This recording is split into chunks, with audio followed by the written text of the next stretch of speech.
across the UK, on DAB+, on your smart speaker, on your smart TV, and on your side. This is Talk.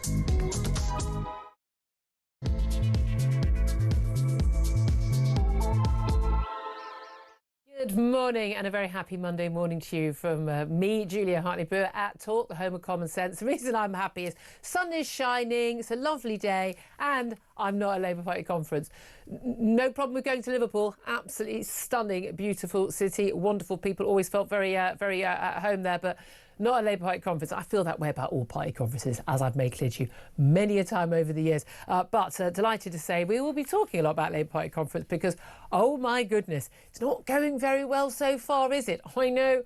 We're all surprised by that, but so much to talk about. And if you want to listen on DAB Plus radio or on your smart speaker, watch on YouTube, your connected device, either way, you're very welcome. But if you do miss anything of the show, you can always go to my YouTube page, The Julia Hartley-Brewer Show, hit subscribe, and you never have to miss a thing. Coming up in this hour, it will not surprise you, we'll be leading with Nigel Farage accusing Keir Starmer of insulting millions of voters worried about Britain's borders, as, by the way, the vast majority of the country is, as the Prime Minister branded reforms immigration plans racist and immoral.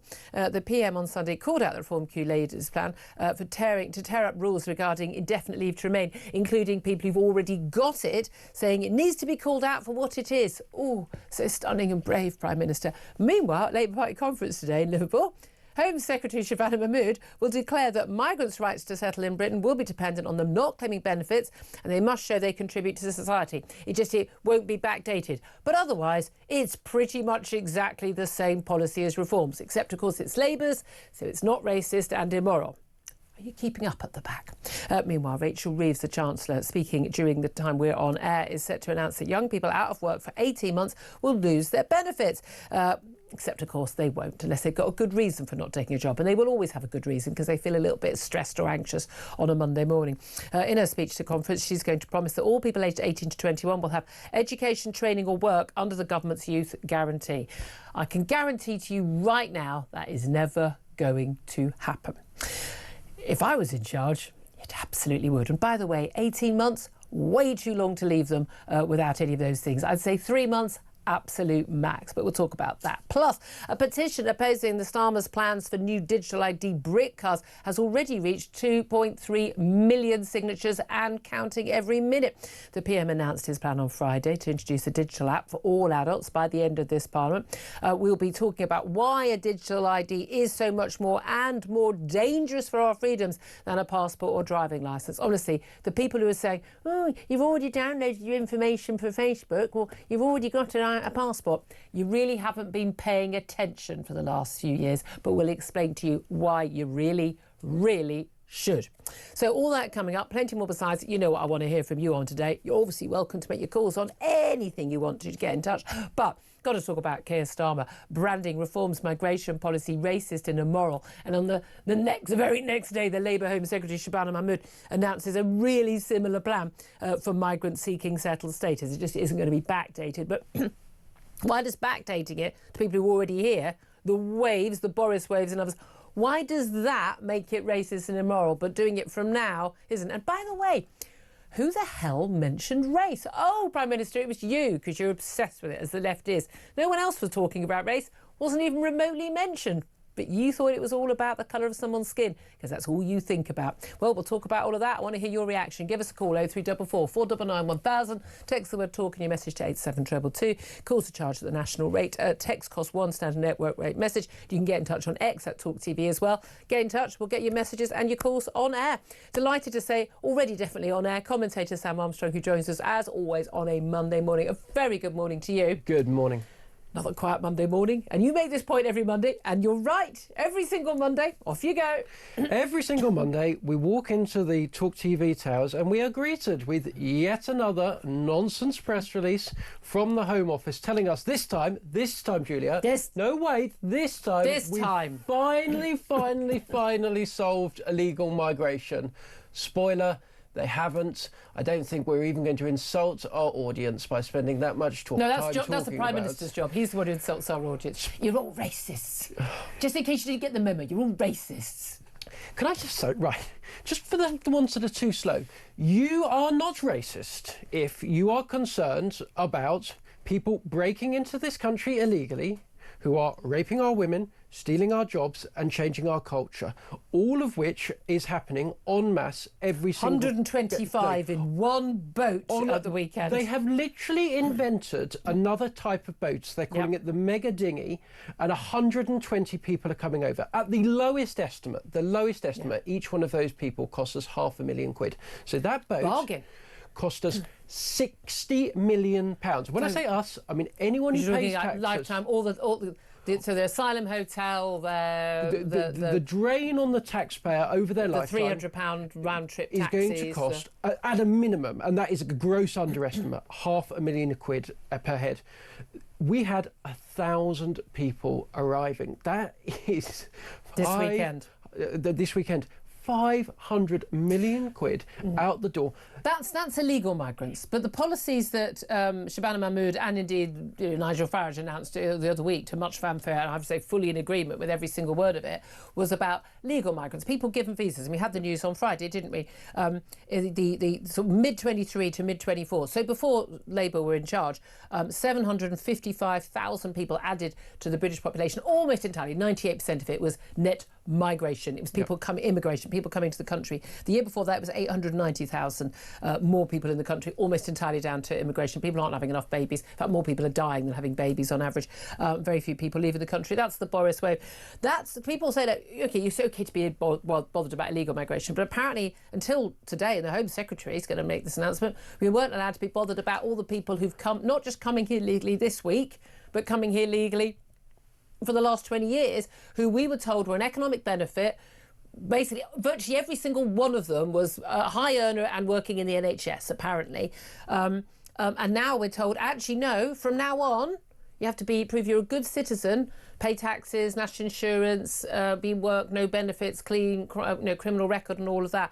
Otherwise, you won't be able to get settled status and you'll be deported. What is the difference from that and what was announced by Nigel Farage a couple of weeks ago, which was that, but backdated? And if you've come here and you've been awarded settled status, you're going to have to reapply. And if you don't meet these tests, you're gone. I mean, why is one of those policies right and good? And why is one of those policies racist and immoral? Let's just take what Keir Starmer says is racist. What Nigel Farage's proposal was that if you had come into the UK on a temporary visa and somebody had said you can come to the UK for 3 years, you can work here, stay as a care worker. You could also bring your entire family. And we know that Zimbabweans, for example, were bringing 10 members of their family for one person working. I don't think I like 10 members of my family. Sorry. In a care home. He says that if you think that, having had a look at that you don't want to let that person stay here, which they haven't been offered yet, forever, for as long as they and their family would like, no matter if they are contributing to our economy, no matter if they're committing crimes, no matter if they are making any sort of beneficial offering to their local area. Keir Starmer says, if you believe that you think maybe at the end of that 3 years we can have a review and decide if you should stay or you should go, you are a racist. That is not racism. That is basic common sense. Sanity. It is a disgrace that we are not reviewing people at the end of it. If you go into a job, you go in and you might do 6 months, you might do a year, you might do 3 months, but you go through a probationary period. Why is it? Oh, Labour want to get rid of that as well, by the way. Why is it acceptable that when I go and start a new job, it's on the basis, come in, we'll have a look, we'll see if it's working. If it doesn't work out, I've seen a lot of people who are great in an interview, and then they can't quite keep it up for the 3 or 6 months, and then you go, this person is actually a slacker. And of course, as you say, Julia, Keir Starmer says all of these people coming here are contributing. So why is it a problem if Nigel Farage says at the end of it, we're just going to check at the end of your 3 years that's the if thing. you're still making a contribution to this country? If they're all such a benefit, then it won't be a problem, will it? I mean, this is the thing. And also, again, like this idea that, and if you are a foreigner, you never get to have benefits in this country. That's just not You're not. You're not. If you're a British citizen, you get them. If otherwise, but again, the left freaking out. Just think, yeah, but hold on, but you told us these people weren't on benefits. You pick a side. We're in the same thing, aren't we? Look, I mean, it's obviously madness. Here's some, but also he's been putting out some fascinating tweets. I have a funny feeling he's not writing them himself. He's not that pithy. He said at the weekend, it's national division or it's national renewal. That's the fight we face. What does that even mean? Let me tell you what it means. It's just another way for that man to signal to the people he's got up in Liverpool who are behind him, the progressive left, that he is secretly, despite the fact he's paying lip service to the rest of us, he is secretly going to maintain the decades that we have had of mass migration. This is a man that doesn't care about the massive deterioration of working class jobs in this country. This is a man that doesn't care about the crime in our streets. This is a man that doesn't care about the mess. This is a man that doesn't care about hotels. He doesn't care about a bit of it.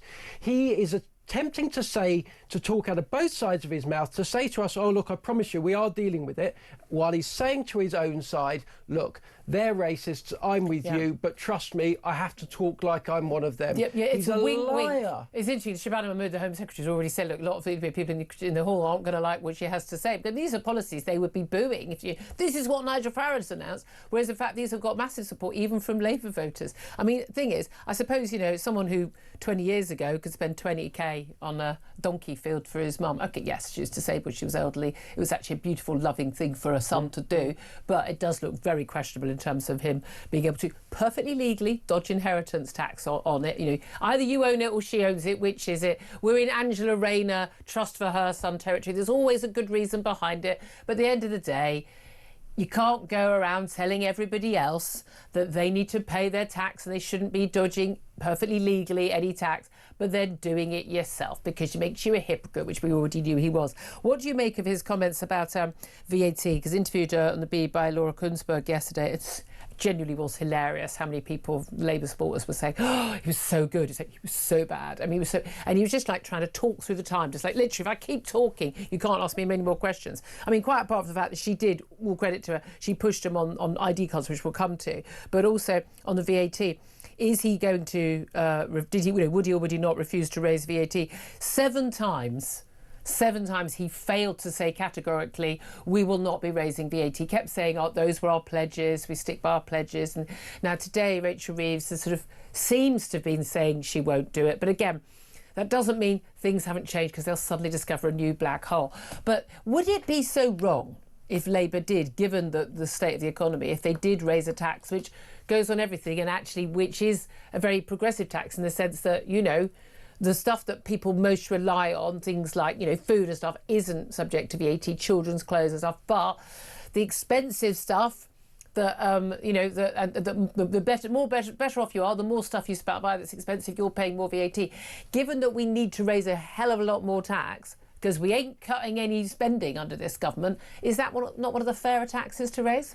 Absolutely, categorically not. This is a rabble that came into office on the basis that Liz Truss wrecked the economy. You can trust us. Yeah. We know what we're doing. We've got an economist from the Bank of England to run to run our nation's finances. You can trust us. They have waltzed into office thinking that they could do it, thinking that it was easy, thinking that they had all the answers. The smuggest, most smarmy lot I've ever had the misfortune to witness. They have walked in and they have almost immediately tanked the economy yet further from the already low state that it was.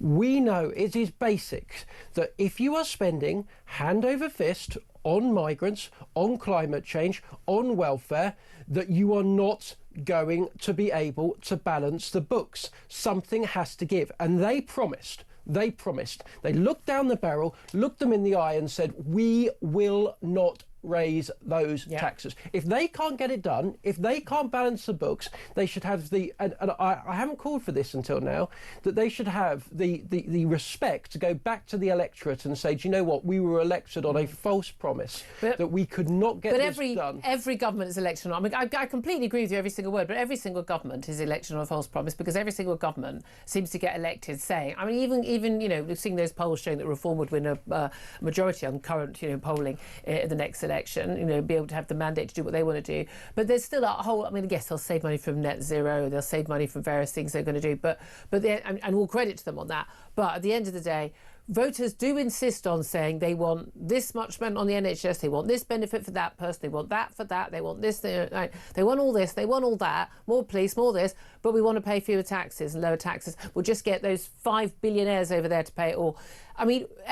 All politicians need to say, categorically, stand in a line and say, guys, the numbers don't add up. Full stop. We've been lying to you. You've been playing along with it. You know it's not true. It's not how finances work. And if you want this, this or this, you're going to have to pay more taxes for it. And yes, not just Mr. Rich billionaire over there. But I want some accountability from politicians that knowingly or recklessly lied to the public. And we used to have it, right? George H.W. Bush Sr., he said before he was elected in 1988, read my lips, no new taxes. He put taxes up. What did the American people do with him? They booted him out. Yeah. And I want exactly the same thing to happen to these people. They knew what the sums were. There wasn't a black hole. They didn't, yeah. They walked in there. The first thing they did was they gave a massive pay rise to train drivers. All their own union mates are raking it in. This lot are just economically illiterate, and we are being forced to pay the price for it. They made a promise. If they can't keep to their promises, they need to go. Call an election, Starmer. Well, yeah, 100% on that. What do you make of what we're going to hear from Rachel Reeves today? Young people who turn down a job after 18 months on benefits face being stripped of their state handouts. They won't. All people aged 18 to 21 who will have education, training or work.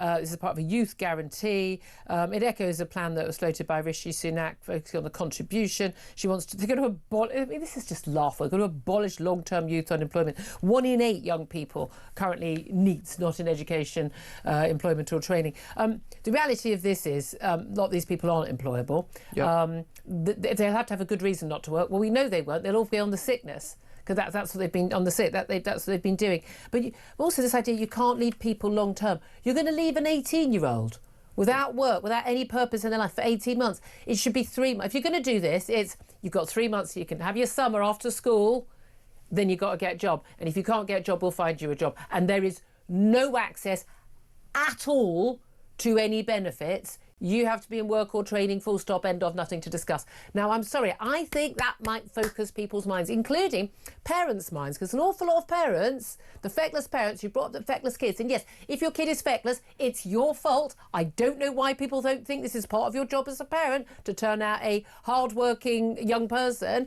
If you're not going to be getting their housing benefit to pay their rent for, they're not going to be able to afford to move out, they're going to be on your payroll. Make sure they can get a job. End of. It's very simple. This is basic 101 parenting. Firstly, we are told day after day after day that the reason that we need to import half of the third world is because we haven't got people to do the jobs. Well, maybe if you stopped paying 18-year-olds to sit around playing Xbox and drinking cider, then we might be able to do again. We used to have plenty of people to do all the jobs we needed. There's no reason we don't now. Second thing, I cannot think of something worse for an 18, 19, 20, 21-year-old than to sit around all day without a purpose, without a job. Thirdly, it is absolutely categorically a family's responsibility. If you have a child between 18 and 21 who is long-term unemployed, that is doing exactly that, sitting around claiming they're depressed, playing Xbox, shame on you. Shame on you. It is your job to get them out, to get there. It'll be better for them. It'll be better for the country. And Labour but make them the parents' problem in that sense. It's like, fine, when if you want to pay for them, that's fine. But we're not paying for them. End of. I do want to get to a small matter, just a small matter of us losing any control over our lives, being basically constantly monitored at all times, and the government being able to, at the drop of a hat, stop you from, for instance, being able to buy food, access healthcare, do anything you want to do. How? Well, if you have a digital ID card. No, it's not a little card. No, it's not like your driving licence or your passport or a credit card you've already got. It's going to be a government app on your phone, probably. And unlike, your NHS app, which has just got that information about you and is only updated when information is necessary to update, we're talking about a constantly updating record of where you are, what you do, where you go, where you spend, all your vaccinations, all of that. This is what the government's going to bring in.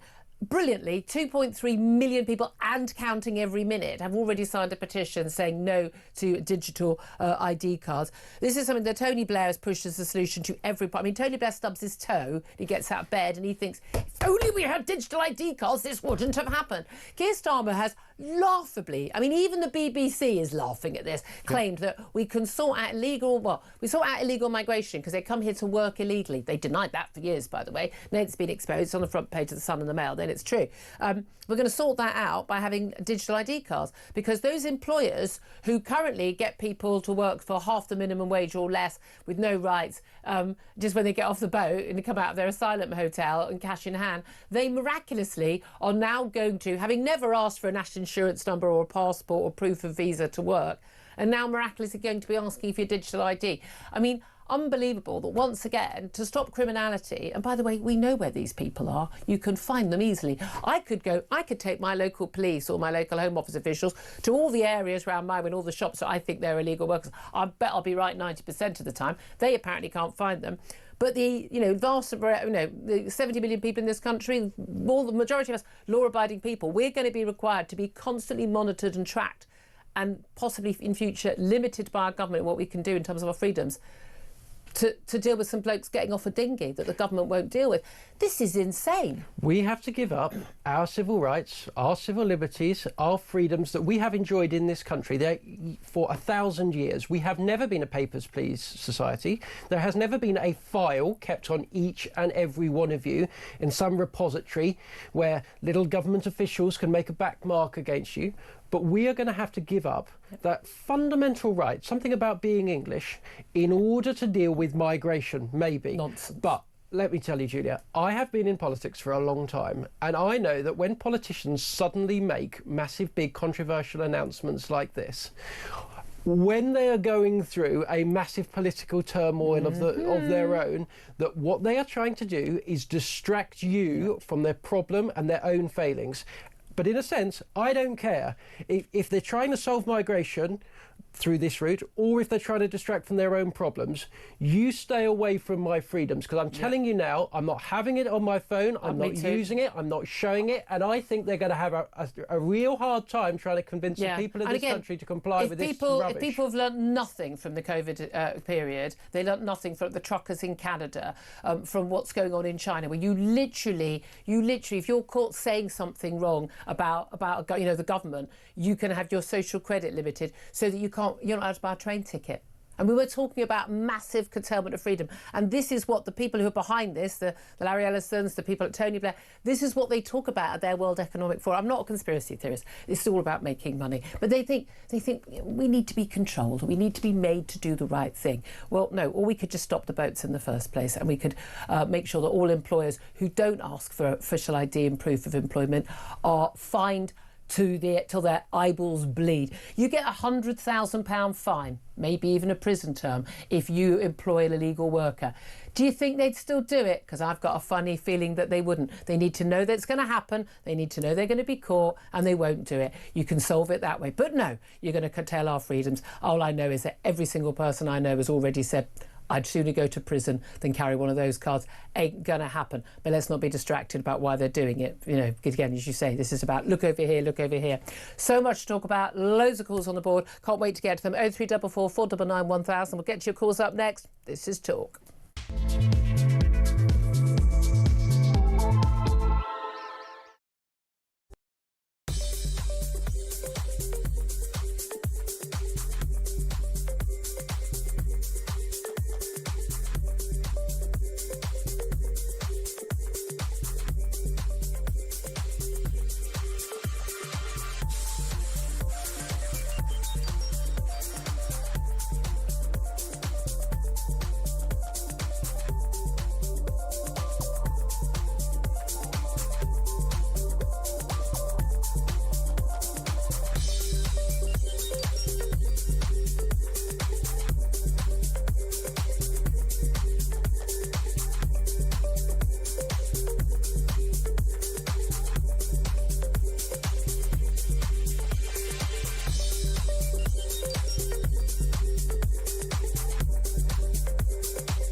What you're asking me to do is comment on an arrest. Now, that's an active legal case. No, it's not. No, it's not, because they haven't charged them. I used to teach law for journalists, and I know that you don't say anything about active legal cases. It's not an active legal case because he hasn't been charged. He's been arrested but not charged. Christine, he has been arrested but not charged. There are no active legal proceedings. In Scotland, when you're arrested, it becomes an active case. Okay, well, I'm in London. Okay, Christine.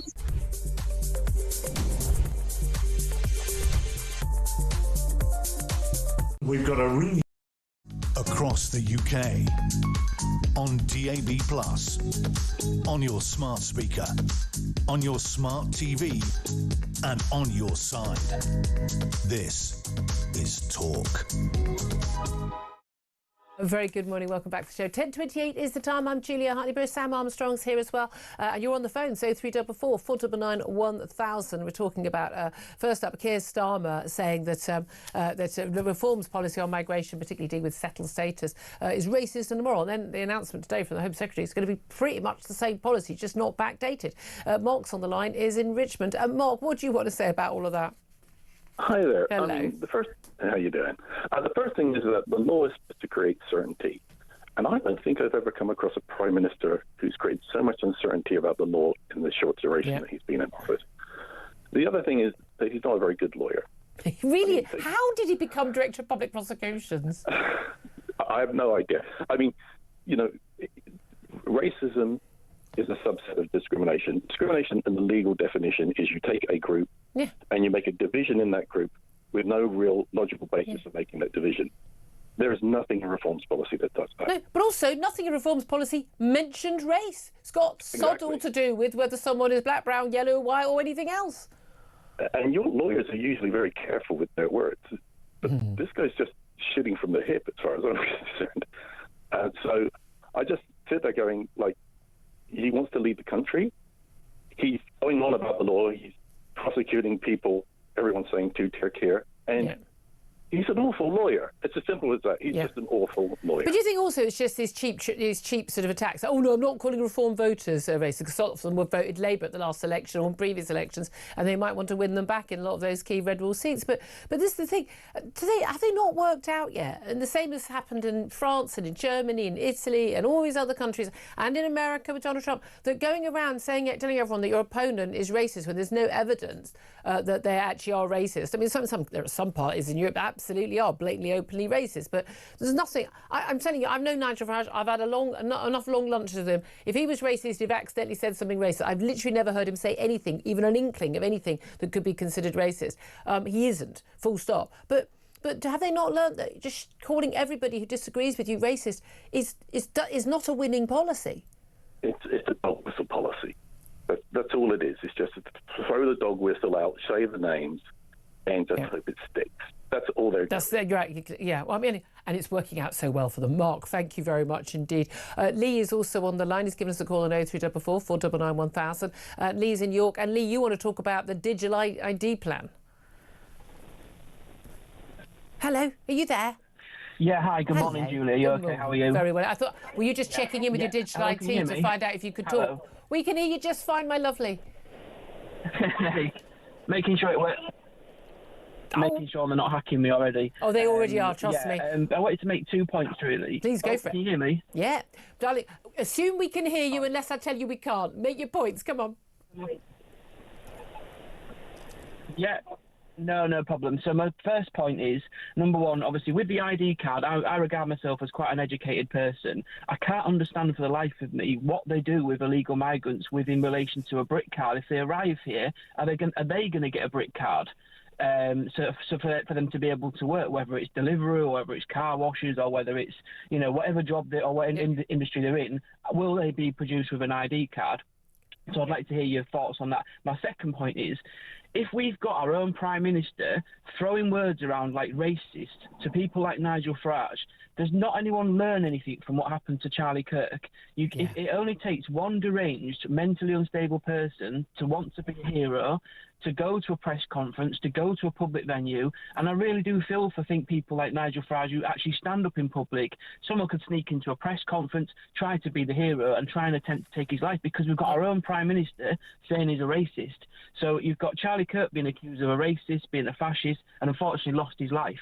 Yeah. How can our own Prime Minister see the substance in using that word towards another member of Parliament? Oh, absolutely. You're quite right. Although I think he's very careful to say the policies are, because I think he knows that I would really hope that Farage would sue him if he did say, "Oh, you're racist," because he would absolutely lose that libel. I think you're quite right on that. No, people haven't learned their lessons on that. And Nigel Farage has to have a heck of a lot of security even now. And people go, "Oh, isn't it funny someone threw a milkshake over him?" I mean, my God, what if that was something very, very different, like acid or something? On digital ID, that's the thing I can't quite work out. So, if you're a migrant, do you get your own version of digital ID to work? Otherwise, you just have paperwork and then you're not allowed to work, or you could just forge that paperwork. Let's face it, Lee, I think we all know they haven't thought it through.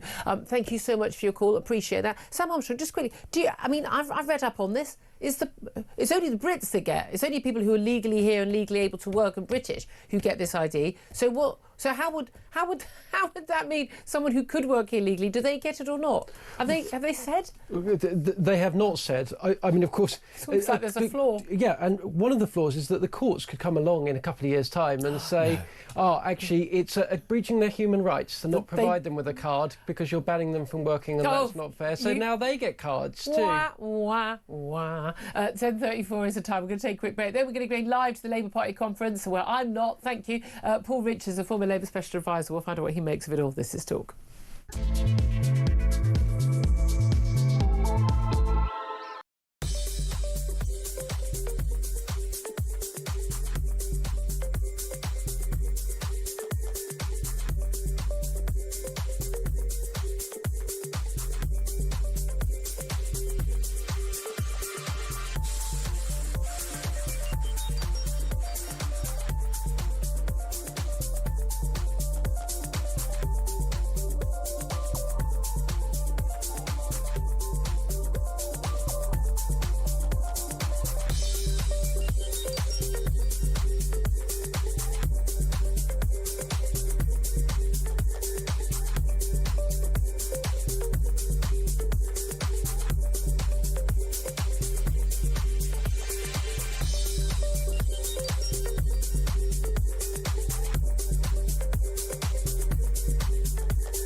Across the UK, on DAB+, on your smart speaker, on your smart TV, and on your side. This is Talk. Good morning, welcome back to the show. 10:36 is the time. I'm Julia Hartley-Brewer. Let's get it right now to Labour Party conference in Liverpool. Paul Richards is a former Labour Special Advisor who's joining us. A very, very good morning to you, Paul. Hello, Julia. Hello. How are you? Very well. I'm really well, because I'm not at Labour Party conference. I am an equal opportunity hater of party conferences. It's all of them. Well, we're missing you, obviously, and you're very welcome any time. I often find I'm not getting a very friendly reception at Labour Party conference. I don't know why, though. I can't believe that to be true, but anyway, we'll see. I mean, you can see me behind me. The delegates are going in to watch some of the speeches. I've just seen several cabinet ministers flowing past me, so you know, we're all here, and you're not, which is having a fabulous time. They probably would think I was racist because I'm really a big fan of Reform's migrant policy. The Prime Minister, though, says it's racist and immoral, the policy. But at the same time, the Home Secretary, Shabana Mahmood, is going to be announcing their good citizen test for the government for a settled status. So it's almost, as far as I can tell, identical to Reform's policy. It's just not going to apply to people who've already got settled status. It's not going to be backdated. So why is one policy racist and immoral and the other isn't? I was listening to your discussion on this earlier with the callers, and I think it's actually a mistake to just shout racist at people that you don't agree with. Far more effective, I would say, is to look at the actual policies that are being proposed by Reform UK and by the Labour government and work out which ones are more likely to be successful and work. And the fact is that the Reform UK policy crumbled under scrutiny within about an hour of it being announced. Did it? It was based on figures that didn't add up, that had been, well, the figures it was based on for savings were repudiated by the very think tank these were that estimates from CPS based on if you- OBR reports, but OBR have rejudged them. That doesn't mean it's and everyone said crumbled. the numbers were wrong. No, I mean, I'm sorry, but I don't care if The it numbers- says, but I you don't can't care if build it on says sand. 10 billion It was quid built or on 300 sand and it billion crumbled quid. within minutes. The policy didn't crumble. But The Julia, if you exact, are- no, Paul. The policy didn't crumble. It's not based on it'll only work if it's this exact saving. That's a nonsense. No, because if you're pretending to be the Prime Minister, if you're claiming to be the next You mean like Keir government, Starmer? you can't launch your flagship. You can't launch your flagship policy based on numbers that simply don't add up. And Well, you know, your a small party child did. looking at the numbers could immediately tell you that they wouldn't add up, and the whole thing crumbled within about an hour. It didn't. So it I didn't. don't think it's about but it, no, but shouting it did. No, names it's and just a insults. nonsense. I think you're Paul. saying, what about It the didn't crumble. substance? The substance Well, it was a nonsense. is Yeah, the policy was absolute nonsense. You So this don't. is their big announcement. No, and it the was rubbish. substance is whether it's a 10 billion or 20 billion difference in saving long term. I don't think the British public even care. What they want is a policy. Whoever delivers it, which is why Shabana Mahmood, the Home Secretary, Labour Party Home Secretary, is delivering. Well, promising to deliver, whether it actually happens, a similar policy, is that they don't think that anyone who, Tom, Dick or Harry, who turns up here should be allowed to stay if they're not a net contributor. Why is it racist if Reform do it, but it's not if Labour do What's it? wrong with that? That sounds like a very positive But that's idea Reform's to me. There's policy. quite a buzz around that here at conference. That's because Reform's policy. People are, except Reform. Well, lots of ideas flowing into the Labour government, but we are the government, and Reform have 5 MPs, and we have rather They're more also than that. way so, ahead of you the know, we polls. are forming legislation. Well, polls are a snapshot, as you well know. Different parties lead at different points, and that doesn't predict the election. Since when was the Labour Party? When was the Labour Party last in front in the polls?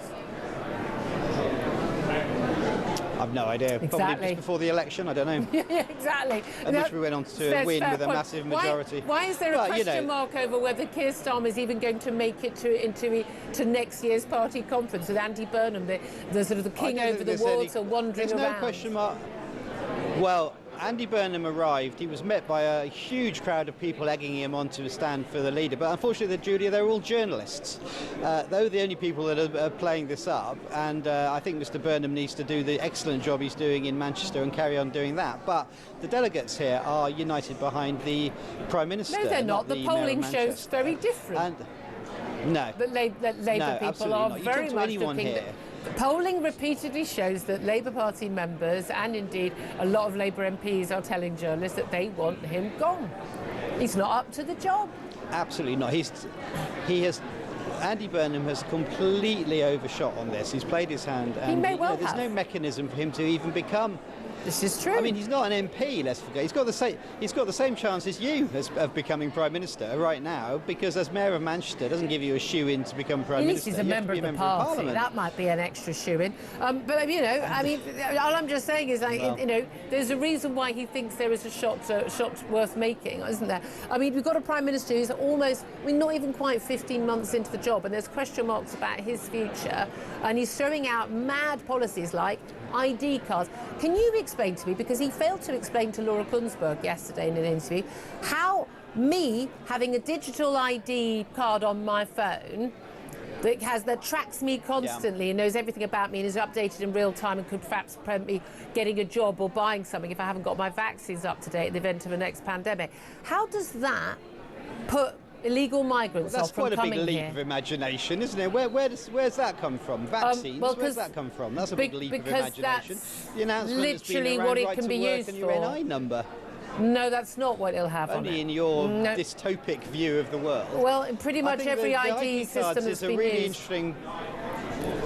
I think the ID cards is a really interesting policy because it's good. It's a good policy. I think we should all have an ID on our phone. We've all got smartphones. Good idea. But also it's annoying all the right people. There was a crowd outside, campaigning against ID, and they were saying that 5G was giving you cancer, and they were saying that climate change was a hoax, and it's annoyed all the right people, this policy. And you look at its opponents, and then look at the people who actually support it.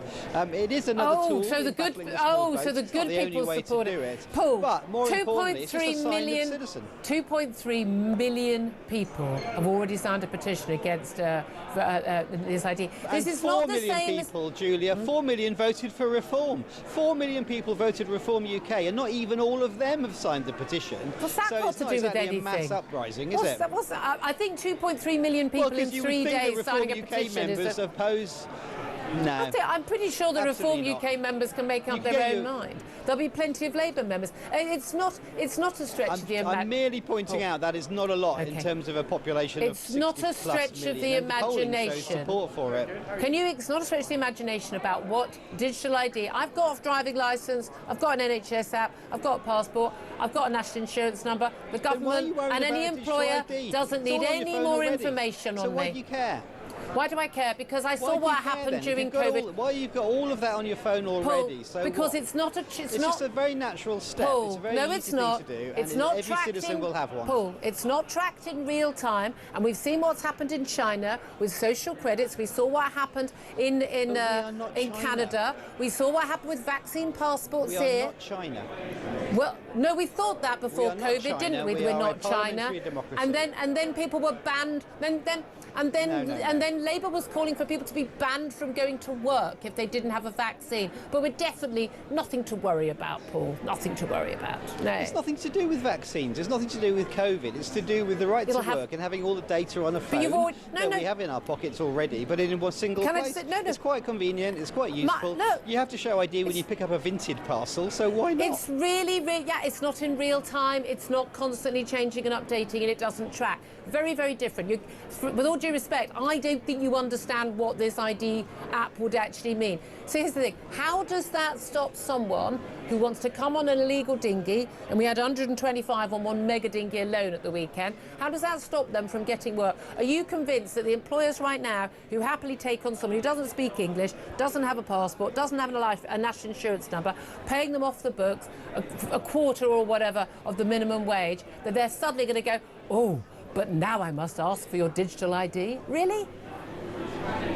I think it's another tool in the kit that can help with that and cracking down on those rogue employers and exploitative bosses. I mean, it's another way to do it. You can do that. You can crack down on them already. People will try and get around it, as they do with every system and every regulation and every law. It's not the magic bullet, but it is a very important step forward. Tell me which employer. The people that loudest about the small boats are now the same people complaining about digital ID. No, because digital ID won't stop the small boat. Paul, do you think there are employers who don't ask for national insurance or passport or visa proof of work right now who will suddenly start doing it because of digital ID? How you deal with that is you prosecute very hard and very regularly employers. Why does it make it harder? Well, it will make it harder because there is a single, simple way to check somebody's identity. No, that doesn't make it harder. The police and the other authorities crack down on those you've either got it's a passport, not the only way, or it's one of the ways. No, you've either got a passport, national insurance number that can be checked, or you don't. It's a 5-minute. I've got an 18-year-old who just got a job, doing bar work. She had to produce her passport and a national insurance number. There you go. Yeah. So there's nothing stopping employers doing that right now. It'll be another way to crack down on those rogue But it won't. And also it means everyone is a citizen, so we all have the same, Everyone the is same a piece of citizen. data, No, only ID card. no. And you don't have to carry it. You won't have to show it to the police. Everyone isn't a citizen. It's not like sort of post-war movies with the Stasi on the streets. It's just simply a way of saying, yeah, I am a citizen. Here's my data for getting a job. I can it's already all on one place. And I it's can in my already phone. do that. Nice and simple and easy. I can already Nothing do wrong with that, and so can every British citizen in this country. So why does that stop an illegal migrant from working? It's another tool in stopping that. Okay, and how does that trade tool work? in illegal working, as well as more police resources, more intelligence, breaking up the business models, fining and sending to prison those rogue bosses. It's just another way of busting that up. And don't be so cynical, because it's just another way to achieve the goal that we all want, which is stopping the boats and stopping the rogue employers. Not going to work, Paul. This is another way to do it. I'm a conspiracy theorist. How do you know it's not going to work? Cynical, because I'm living the real world. It works in Estonia, it works in Denmark, it works in all kinds of other countries that have digital ID. Estonia is a fantastic example of this. And how does this stop illegal migrants who want to come to Britain? No problem with it I don't think Estonia's got a massive issue with people wanting to come to Estonia to work. There may be other pull factors. But you're seeing it purely through the lens of small boats. What I'm saying is that it's a way for all citizens to access the labour I can already market do that. and have a single I can already ID do for that. all of us on our phones. So it won't be compulsory well, then you've then? nothing to worry about. So it won't be compulsory then? Nothing to worry about. No, so it won't be compulsory. Well, we'll all have it on the phone, but you won't have to. You won't have to Is it carry compulsory or isn't it compulsory? But we'll all have it. No, I don't want it on my like an NI phone. number, it will be compulsory. But so I will like have an NI to. number. So you don't have to Everyone have has it, one but of you them will too. have to have or it. Or an NHS number. Oh, Paul. You won't have to show it to the police, though, in the street. Won't I? And don't forget, the legislation hasn't even gone through yet. We don't know what the detail is because MPs haven't debated it yet. And how many billion... We haven't even had a green paper or a white paper. No, exactly. And it's not going to go through by the end of the Parliament's promise. And how many billions will it cost? Any idea? We don't know until we start the legislative process, do we? You used to be a lobby correspondent. You know full well how Parliament works. You can't cost it till you start designing it. No, actually, quite the opposite. The idea is if you think a policy is good, you should only know that based on the cost. You think the reforms migrant policy falls down because it may or may not be 10 billion quid out on savings. But yeah, let's just spend a fortune on an ID system that won't make a difference. Paul, I would love to do this all day. You are making a valiant effort. I'm going to give you a round of applause for making a good effort because you're a damn sight better at this than the Prime Minister is. So appreciate you joining us, Paul Richards. We're going to take a quick break. Up next, going to talk to someone who absolutely understands why we don't want to have digital ID cards. He's Ross Clark. He's written a book called The Road to Southend Pier, One Man's Struggle Against the Surveillance Society. That's up next. Stay tuned.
county. Well, the Prime Minister wasn't saying, and nor would I, that people who are thinking of voting for Reform UK are racist. I do not think they are. Reform UK's leadership have been proposing some policies which look pretty racist to me, but they've also proposed privatising the health service, so you have to pay to see your GP. I suspect a lot of people thinking of voting Reform wouldn't agree with that. We also had Farage in the United States, in Congress, begging, pleading with the United States to put sanctions on British workers to get rid of their jobs.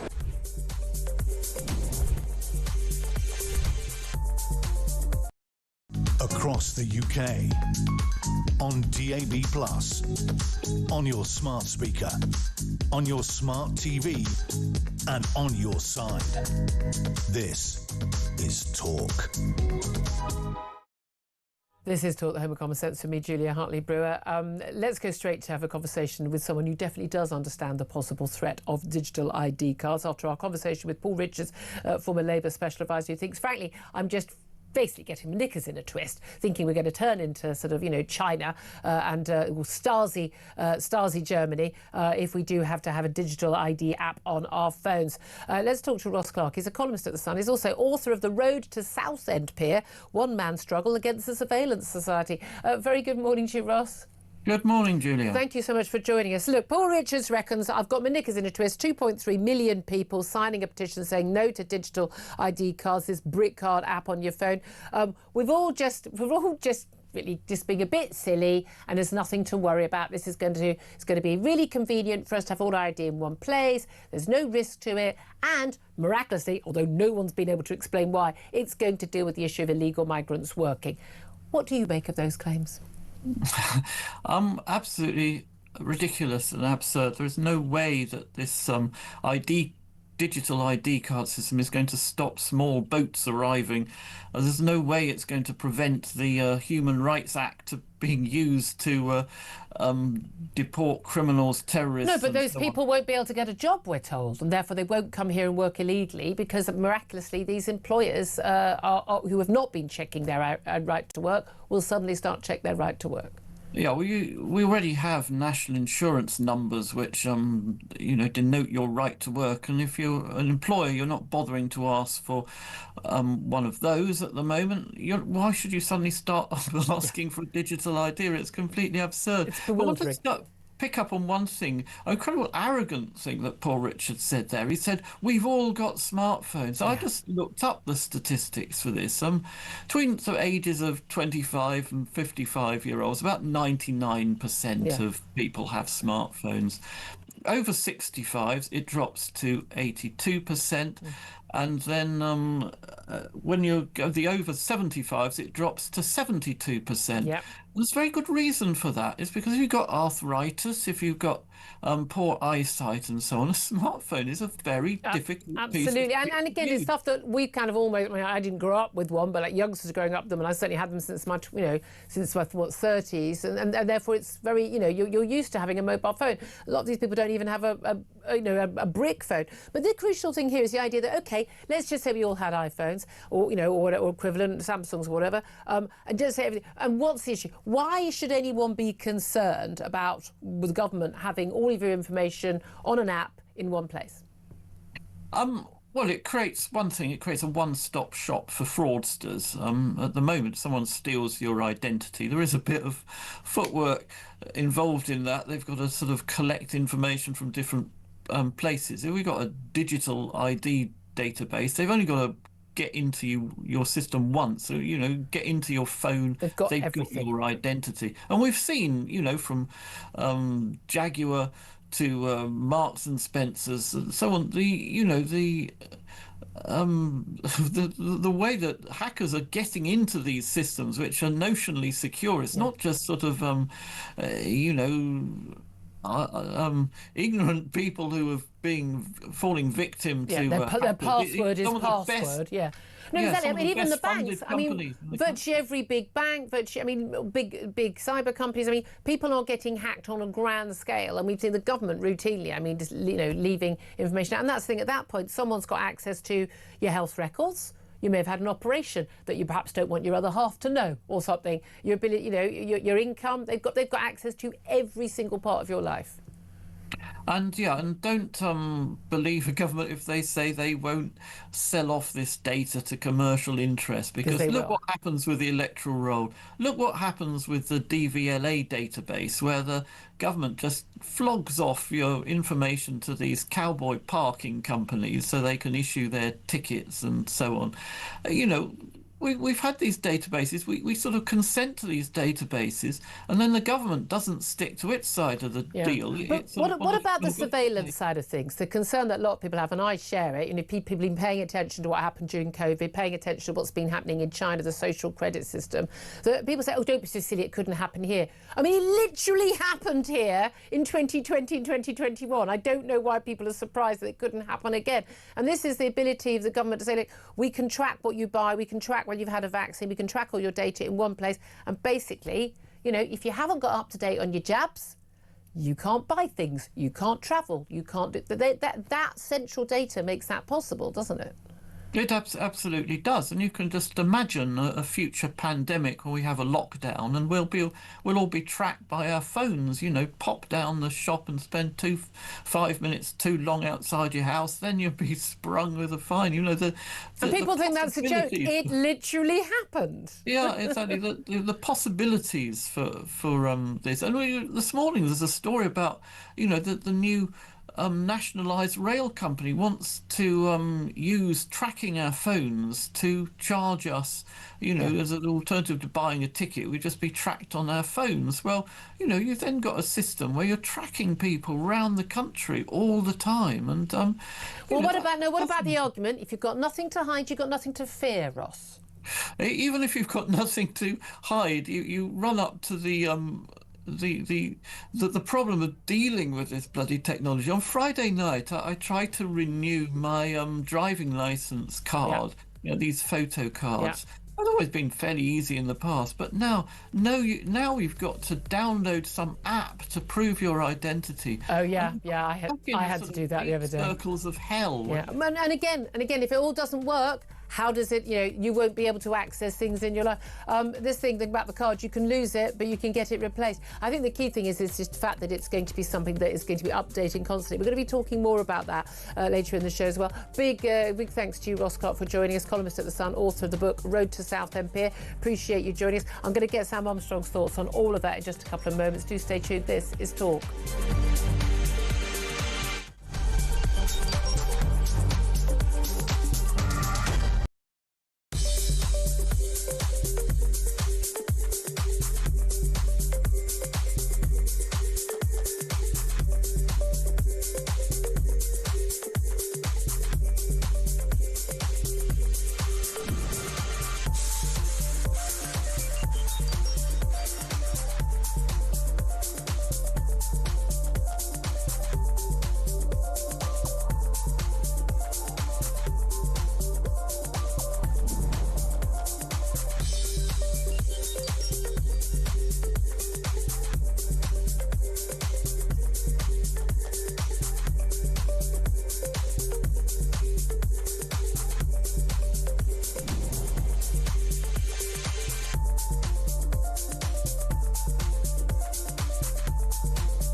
across the UK, on DAB+, on your smart speaker, on your smart TV, and on your side.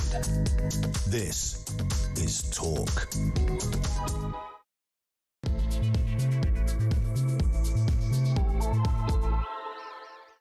Very good morning, welcome back to the show. It's just approaching 3 minutes past 11 o'clock. This is Talk, the home of common sense, with me, Julia Hartley-Brewer. If you're wondering why I'm a bit chirpy, it's a lovely, beautiful, sunny Monday morning. Got blue skies outside the studio window, and crucially, I'm not at Labour Party conference. I love Liverpool, but no, the joy of not being at party conference is palpable. Lots of big speeches going on today, though, from an awful lot of key figures in the cabinet. They seem to be getting them all over and done with in one day. We'll be finding out more about what Shabana Mahmood, the Home Secretary, and indeed Rachel Reeves, the Chancellor. It's difficult to remember who she is, isn't it? She won't be there long, won't have to remember her for much longer, what she is going to say as well. Whether you're listening on DAB Plus Radio or your smart speaker, watching on YouTube or your connected device, thank you so much for your company. If you do miss anything of the show, you can take a look at my YouTube page, The Julia Hartley-Brewer Show. Look that up, hit subscribe, and you never have to miss a thing. Coming up in this hour, we're going to be talking more about Nigel Farage accusing Keir Starmer of insulting millions of voters worried about Britain's borders after the Prime Minister branded Reform's immigration plans racist and immoral. Meanwhile, at the conference today, the Home Secretary is going to declare that migrants' rights to settle in Britain will be dependent on them not claiming benefits, not committing crime, and they must show they contribute to society. The only difference between that and the the Reform policy is whether it's backdated or not. One, though, racist and immoral. The other, the nice people are doing it, so it's a good thing. It's so difficult to keep up, isn't it? Plus, GPs are threatening to strike. Of course they are. I mean, which doctors haven't threatened to strike in the last couple of years? They're threatening to strike if the NHS makes it too easy for patients to get an appointment. The BMA said they'll take industrial action if the government goes ahead with plans to improve access to online booking systems. Plus, the NHS has published guidance praising the benefits of first cousin marriage, despite the hugely increased risk of birth defects. But apparently, it's linked to stronger extended family support systems and economic advantages. Genuinely, again, if we're going to talk about immoral, yeah, absolutely immoral. Plus, Rachel Reeves, in her big speech today, is set to announce that young people out of work for 18 months will lose their benefits. They won't lose their benefits, but she's got the government's youth guarantee, and she's going to promise that all people aged 18 to 21 will have education, training or work. Again, never going to happen, and leaving them out of work for 18 months is an absolute disaster at that point. We're going to talk about all of that. I particularly want to hear from you today about Reform's migration policy. Keir Starmer calling it racist and immoral, and then today his own Home Secretary announcing a remarkably similar plan for migrants seeking settled status. Also, why is a policy on migration intrinsically in any way racist? I don't remember anyone at Reform UK during that press conference mentioning anything to do with people's skin colour. Why is it that's where Keir Starmer always goes straight away? I want to know your reaction to all of that. Give us a call, 0344 499 1000. Text the word talk in your message to 87222. Get in touch with us on X at Talk TV. Calls are charged at the national rate. All together now. Text costs £1. Standard network rate message. Joining me once again today for all 3 hours is commentator Sam Armstrong. Morning to you. Good morning. Bit of a packed last half hour. Didn't get a chance to have a chat with you, so I want to come back to you first of all on ID cards before we talk about these racist policies. But on national ID cards, 2.3 by the end of the show. I'm guessing it's going to be 2.5 million people signing a petition to oppose digital ID cards. We just spoke to Ross Clark about it and talking about, these aren't going to stop the small boat migrants getting a job. This is just abject nonsense. It's embarrassing. But there are just so many more concerns about these cards that make them different from having a passport, having a credit card, having an NHS app to renew your prescriptions. Why is it different? And why are the people like me who are worried about it not, we're not conspiracy theorists? For the first time in our lifetimes, there is going to be somewhere, not entirely sure where, but probably provided by some private company that's paid for the research that's led to this, a database in which a file is kept on you. And the Julia Hartley-Brewer file will say what she was doing in 2005 and whether or not perhaps she wore a mask during COVID. And they may even go into your old file from when, during the pandemic, the government spy agency kept tabs on what you were tweeting and sent it to a counter-terrorism unit in the United States. Nothing to see here, people. Nothing to see here. And put it all into that one little repository, and then they're going to use that data to make decisions about for example, whether or not you get a council house, or whether or not you get seen by a GP today, or whether or not you're a good person or a bad person. No, hold on a minute. I can where- imagine people listening here going, that's a load of nonsense. Why? And there's no one's talking about doing that. That's a conspiracy theory. The infrastructure that they are building takes us from something. We already have a national insurance number that identifies you as a British person. We already have Or passports. able to work, yeah. We already have driving licenses. This is something different. What is the difference between a driving license, a passport, a national insurance number, and this?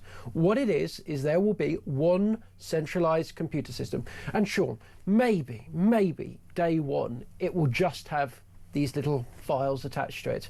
But do we really think that governments that love to keep tabs on people, that love data, think they can make everything, the more they know about us, the better they can keep control of us? Do we honestly think that that is where it's going to stop? Exactly. And that's what I worry about. And it won't necessarily be in the case of a pandemic or a war. I mean, many people are predicting, anyone paying attention knows that one or both of those are going to happen again, probably in my lifetime, probably much sooner.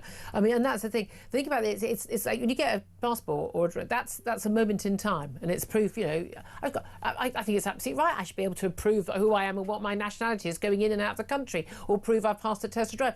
This is something that could be used. A, it's live, it's constant, it's updated constantly. B, it's got all your information in one place, which is supposed to be the selling point. But actually, having had my bag stolen a year ago, I can see why that would be a particular issue. If someone had access to your phone and could see all this stuff. But also the hacking risk, just from the nefarious actors. Given that the banks and Marks and Sparks can't protect their own data, the MOD can't protect their own data, I'm not entirely sure I'm going to trust them to protect mine. But so you've got that side of things. But the control aspect is the bit that most terrifies me. We've seen what's happened in China. It's very, very, very clear. And most people think, if you tell people about this, they think you're talking about some silly science fiction, dystopian Hollywood film. It is the case in China that you are constantly monitored and tracked. You get a score. You have your social credit score. If you do something, either committing a crime, okay, you might want to, great, it will deter people from committing crime. But some of the crimes, remember, write a tweet or say something critical, or maybe complain to your school because they brought another cross-dresser in and said it's about trans rights, yeah? Oh, we'll all be on that list, guys. So you lose your social credit for that. And at some point when you lose enough social credit, you can't buy things. You're not allowed to get a train ticket or buy a plane ticket. You're not allowed to attend a concert. You're not allowed to... why would they not include... for a disease which barely had any impact on people under the age of 70... They were excluding kids from school, youngsters from university, most of us from our jobs. You think, and they were going to try to stop us from going to watch a football match or going to the pub. You seriously think they wouldn't do that again?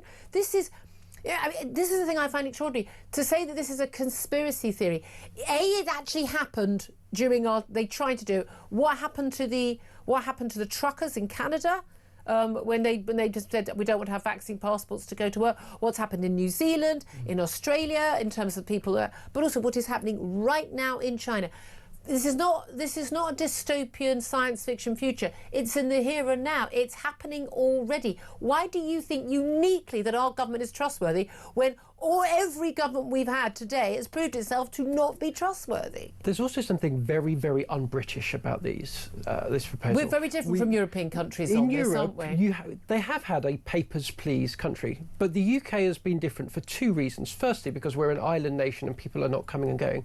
And secondly, because broadly speaking, in the history of these islands, we have had a sense of community, a sense of locality, a sense of rootedness in our people, in which it meant we didn't need voter ID. Why? Because you knew who your neighbour was, and the person at your little polling station when you went to vote, my granny and my grandpa used to do it for years, they knew everybody. They'd cross their name off before they come in that village, and as a result, the policemen knew who the wrong ones were.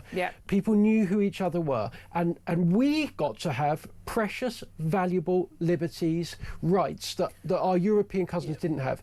But politicians have squandered that. They have squandered the trust that we have in one another, the familiarity, the sense of safety, such that they now turn around to us and they say, oh, well, everyone's feeling a bit dangerous, so now we need to keep tabs on you instead. But also, again, this crucial relationship between the individual and the state, which is that, and again, it's like the American constitution. We, the people. You know, I know we have a constitutional monarchy in that, but fundamentally, you know, overstep your mark, you're out. We know that's how it's happened in history. And the monarchs know that. But at the end of the day, we're the people in charge. When people talked about returning sovereignty from the EU to Parliament, returning it to the British people, because we elect the MPs in Parliament. Ultimately, we are sovereign. And the rule is, in terms of criminal law, you know, it's not like the government allows us to do things. No, we can do everything that is not expressly forbidden by law, and everything else we do is no one's business. A police officer cannot stop me and say, "What are you doing?" None of your sodding business. Unless you can tell me the crime you are suspecting me of, you don't have a right to stop me and ask for my information. And that is really important. And this whole idea that if you've got nothing to fear, you've got nothing to hide. No, sorry, I've never had an affair. I don't have any dodgy financial dealings. I haven't got a criminal record. I've not got, I haven't had health treatment I want anyone to know about. Not any of that. No, I have got nothing to fear in that sense, other than the fact it's none of the government's sodding business to know my personal details unless I choose to give them, or they're required by law, as in, yes, I'm required to pay taxes, so you need to know my income, and it's useful for me to be able to do my prescription online. I've got no problem with that, but I don't want anyone overseeing that and linking it to any other part of my life. Yeah, and this comes as part of a pattern of other things as well. We know that the Bank of England is looking at introducing a central bank digital currency in which every transaction you make will be tracked, will be kept on a database. And look, I'll be honest, I don't trust this government. Nope. I don't trust the British government generally, which changes colours. I wouldn't trust Reform or Tory or any government on this. I'm sorry, Tories prove themselves to be utterly untrustworthy. We have some basic privacy that we're entitled to as people. We don't need the government to do it. We just want you to do your job, secure the borders, secure our freedoms, and get on with delivering. Let's talk about secure government. One of the reasons, the reason that's been cited, so apart from that, it's all very convenient, and because Tony Blair had a quiet word and is set to make billions from it. And I'm sorry, Tony Blair, every solution to every problem is digital ID cards, and all his clients and all he's up to his neck in this. He really is. But Keir Starmer had a quiet word. He reckons that ID cards is what's needed to tackle illegal migration. We had a record 125 migrants arrive from British shores in a single boat. Mega dinghy. A mega dinghy. But digital ID cards are apparently the answer. Meanwhile, we're talking about legal migration, and that's been front page news with Keir Starmer yesterday calling Reform's migrant policy racist and immoral. His claim being that, this idea that people who've come here and been promised a right to stay, that these are the part. He said they're part of the fabric of our society, but Nigel is outrageous to try and say you'd have to reapply and leave.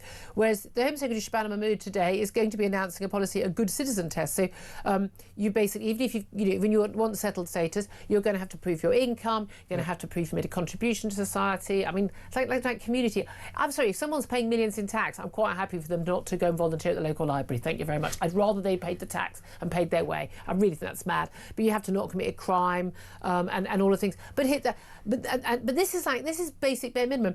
That policy doesn't backdate, right?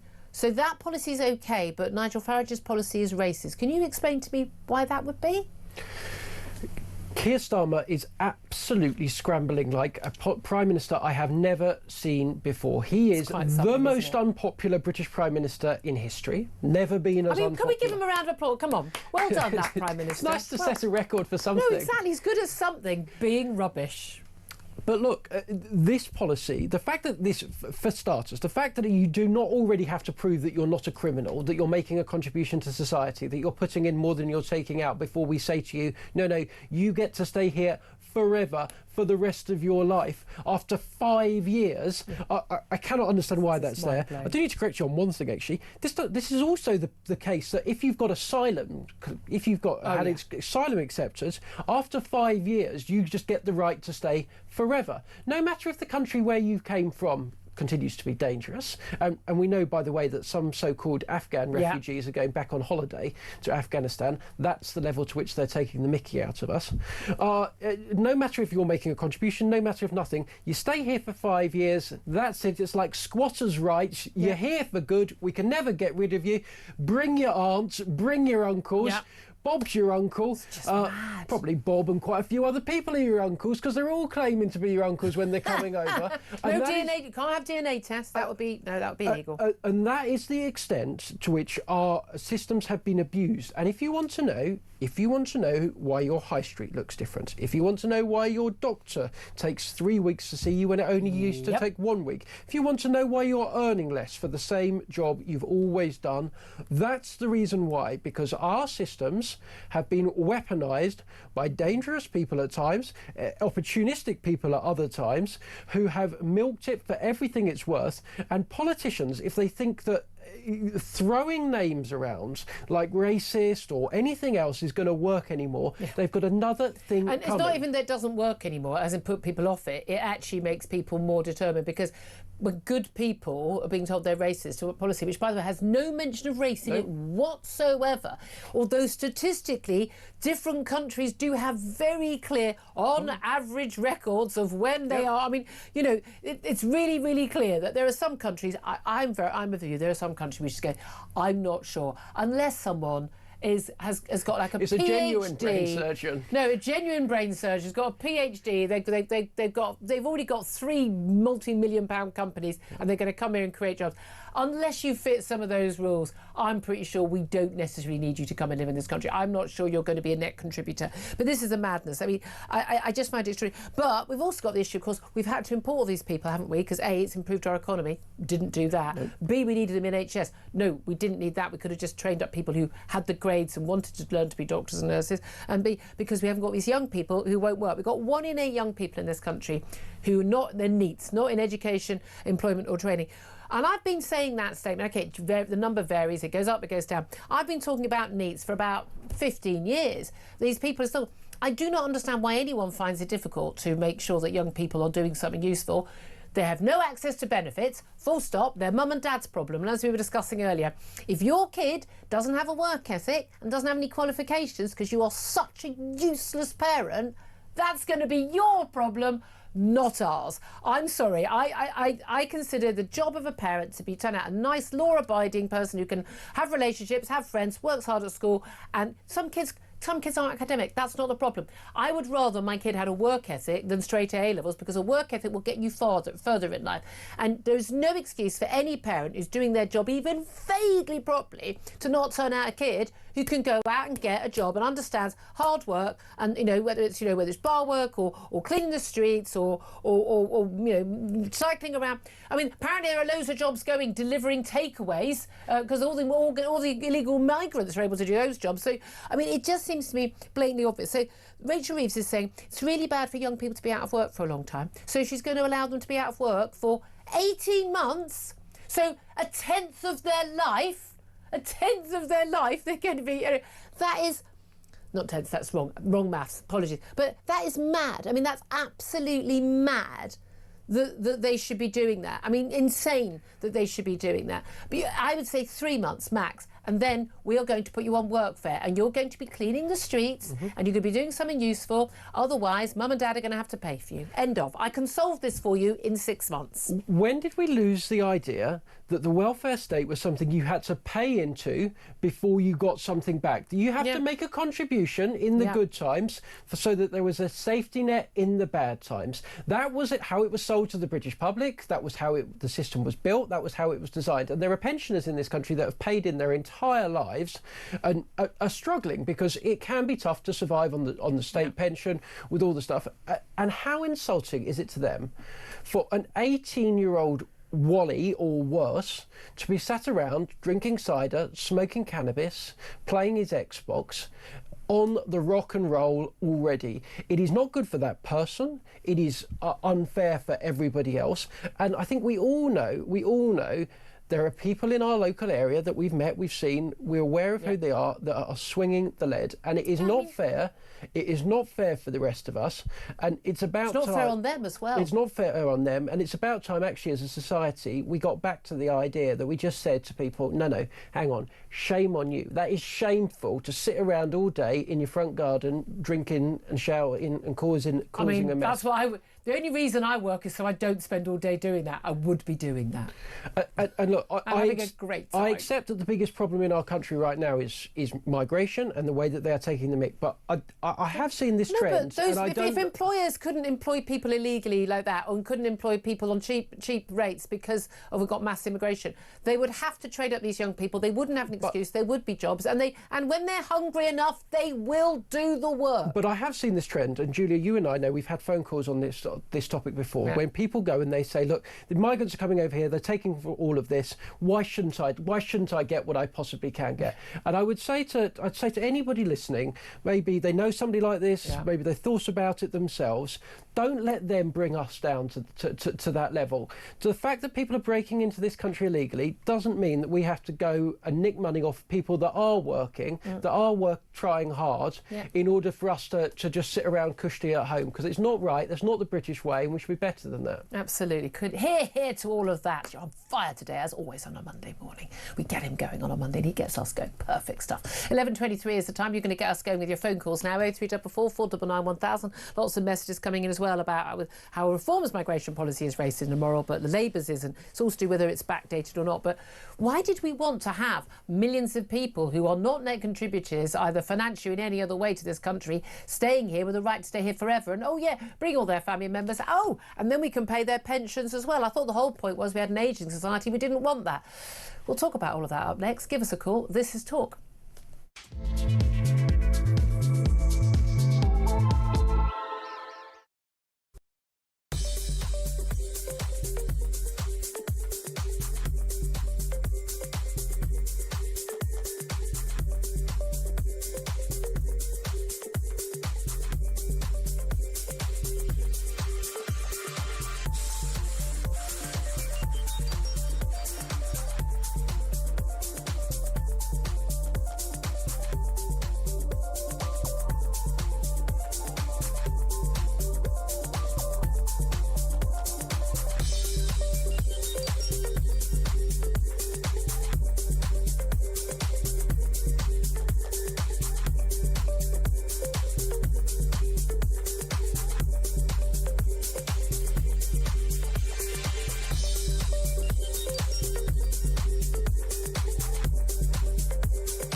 What you were asking me. The simple truth is that Keir Starmer is desperately trying to regain some credibility when it comes to patriotism.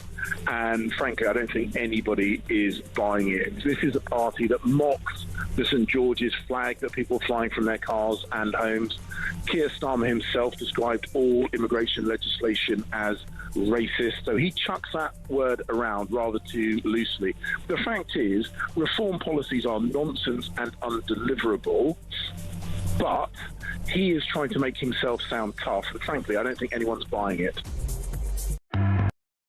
Across the UK, on DAB+, on your smart speaker, on your smart TV, and on your side.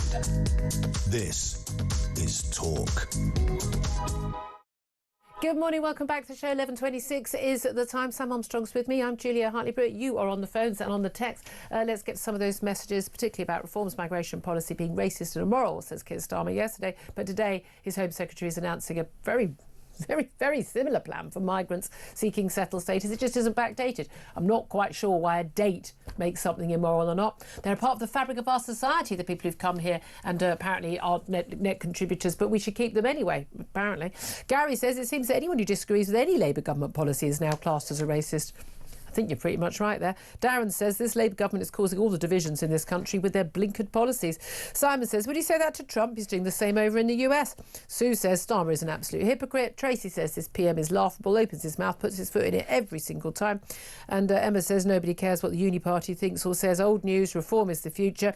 And James says, how dare Starmer? Reform's policy is common sense, not racist. Honestly, this Labour lot are dreadful. I mean, I'm always stunned that they manage to be more dreadful every single day, but they do manage it. Let's go to the phone lines. Holly is in Hertfordshire. Hello, Holly. What do you want to say? Hi, good morning, Hello, Julie. good morning. So I wanted to talk about how the Overton window for the British Pride has changed because I have not ever felt ashamed to talk about the pride that I have for my country. My granddad fought for this country and he fought for this flag. And I went to the Unite the Flags march, and it was a beautiful thing with beautiful people of all ages and backgrounds who just wanted stability back in this country. I know a number of people who it's the first march they've ever been on. That said, I've got some issues with some of the speakers on the stage, but most people I know never got that far, didn't listen to them. Some of the things the speakers were saying were absolutely horrific. Some, we didn't only get some. that far. No, exactly. But we the vast majority of people were just saying, I care about my country, quite rightly. And yeah, we were some of the ones that didn't make it to the actual speeches. We were cut off by the police, but everybody was so patient, and most people just trundled off and walked home. Yeah, like normal people. That itself was so British and beautiful to see, you know. Yeah. But to then see on the news that we're all being called racist is absolute poor leadership. Yeah. You cannot call your potential voter base racist. Well, I don't think they are going to be voting for him now, but that's the thing. But it doesn't work anymore, does it? It doesn't work. Calling people racist or bigot used to shut people up and make people wary, and now people are like, fine, okay, go, just call me racist. I mean, again, no one mentioned race, did they? No one mentioned the foreign policy. No one mentioned it. It's never been about race. It's never been about your skin colour. I have always felt very proud to live in a country that can offer refuge to people from other places that need it. But when the system that created such a refuge capability is now being abused, I don't see how digital IDs does this.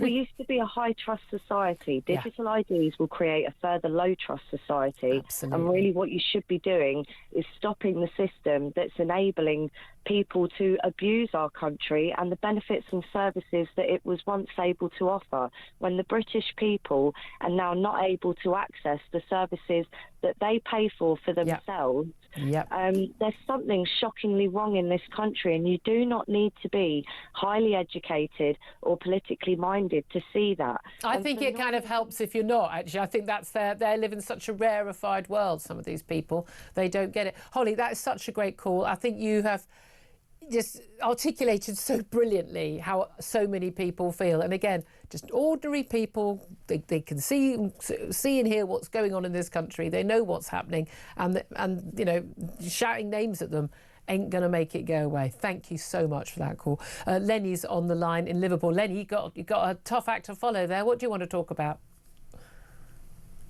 Lenny, good morning to you, my darling. Hello, Lenny. Are you there? Have we lost Lenny? Oh darn! I'm just gonna hopefully we can get him on. But he did say, I think what he was going to talk about was it what employer is going to want to take on a lazy British youth who's been forced to work for them? Sam Armstrong, what would you say to that? Because that is a concern. A lot of people, employers, are going, yeah, but I don't want to take. I want to take on, say, you know, the Eastern European guy who's turned up and is. Oh no, sorry, we got him back. Apologies. Sorry, I'm going to go. Lenny. Just say. I think you were going to ask about why would employers want to employ lazy British youth?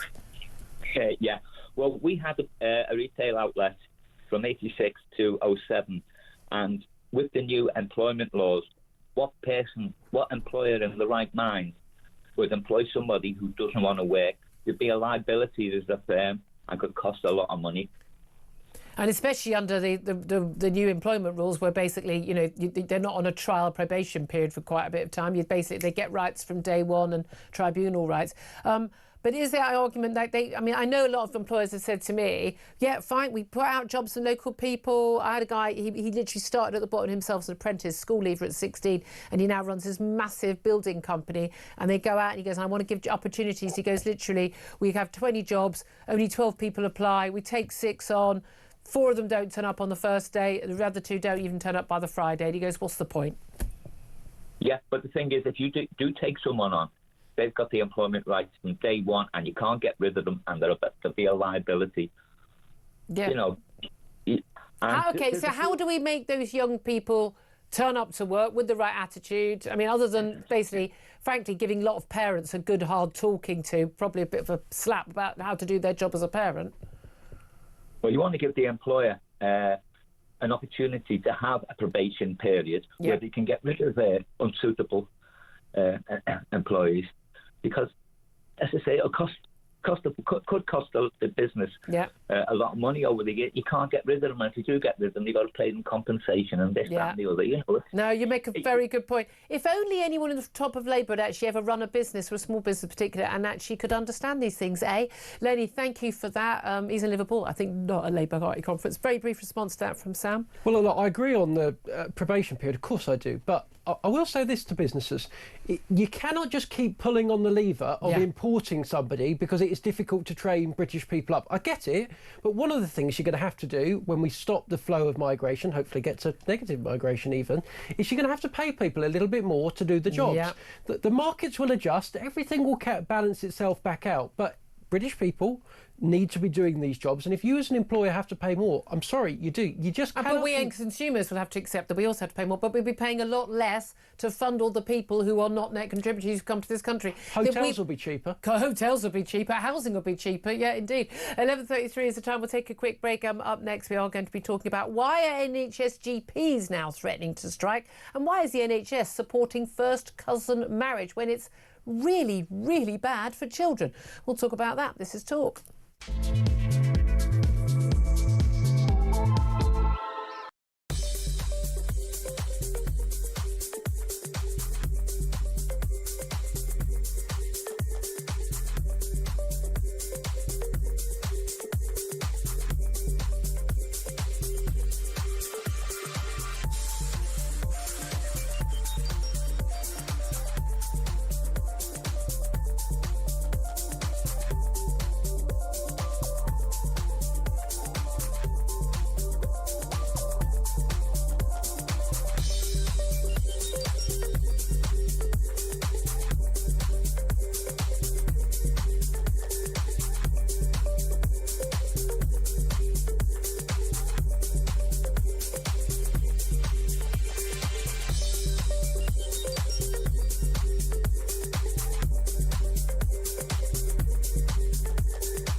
Across the UK, on DAB+, on your smart speaker, on your smart TV, and on your side. This is Talk.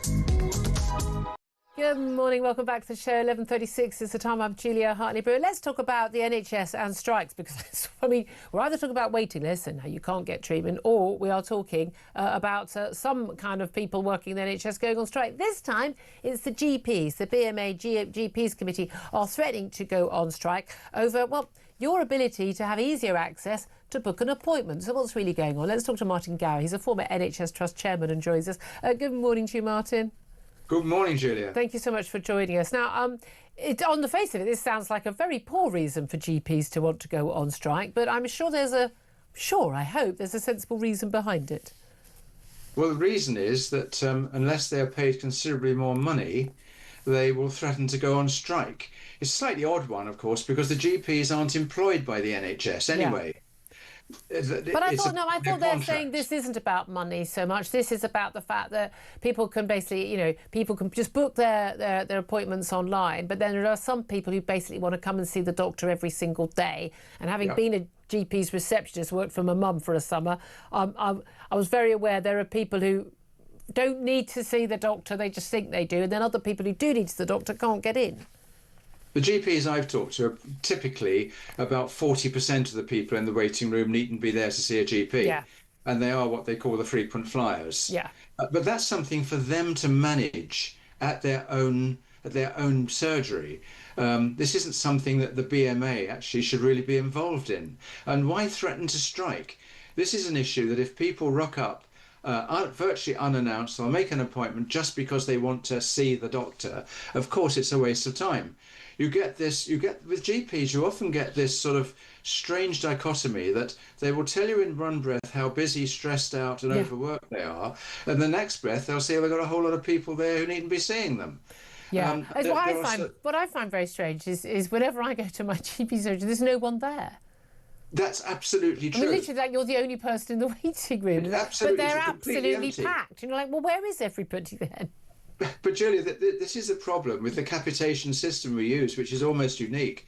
GPs aren't paid on activity; they're paid on how many people are registered, and then there is an algorithm based on geographical and economic issues in where they serve. However, everywhere else, they're paid on activity. They're paid on what they do. What you actually do. And I know GPs will get paid extra. One of the reasons why they were all so keen to roll out the COVID jab was because even though you couldn't get an appointment if you needed cancer treatment, but they got paid extra to do the COVID jab. They get paid extra for this, for that. And as you said, they're private contractors within the NHS system. But I think isn't their argument that basically practice should still allow patients to book slots using the phone or by turning up in person, not just online. But requesting an appointment is very different from whether you get an appointment. And I say, having worked as a receptionist, people go, I urgently need an appointment. You go, look, OK, the GP's going to finish at 6, but I can put you in at the end of the day. But that's the only appointment I've got. And they go, in that case, I'll do it next Thursday. Do you think, well, so you obviously just lied to me. But I suppose that's where they kind of get to know, as you say, who the frequent flyers are. But also, this person, they only call when there's a problem. I think if I ask for an appointment, it's because I need an appointment. I wouldn't be bothering them. I've got better things to do with my time. Absolutely. And if what your issue is could be dealt with on the phone or on a video call. Always. Prefer it because it's easier and you can work around it. Yeah. But I do think that when you look at other countries, the primary care systems in those countries actually encourage people to talk to other people in the organisation rather than say, I want to see the doctor. Yeah. When I went to live in America, I phoned because I had a bad back, saying I really need to see the doctor, to my health provider through the company I was working with. And they said, well, you've got a bad back, Mr. Gower, we don't think doctors are all that good at backs. They're just going to refer you to someone else. We'll refer you to a physical therapist. Yeah, exactly. I mean, that's the thing. A lot of people don't know. But again, I think GP surgeries do vary an awful lot, don't they? But here's the other NHS story I want to talk to you about. The NHS has published guidance last week, the NHS England's Genomics Education Programme. And this guidance is praising the benefits of first cousin marriage, despite hugely increased risk of birth defects. It's actually illegal in many countries.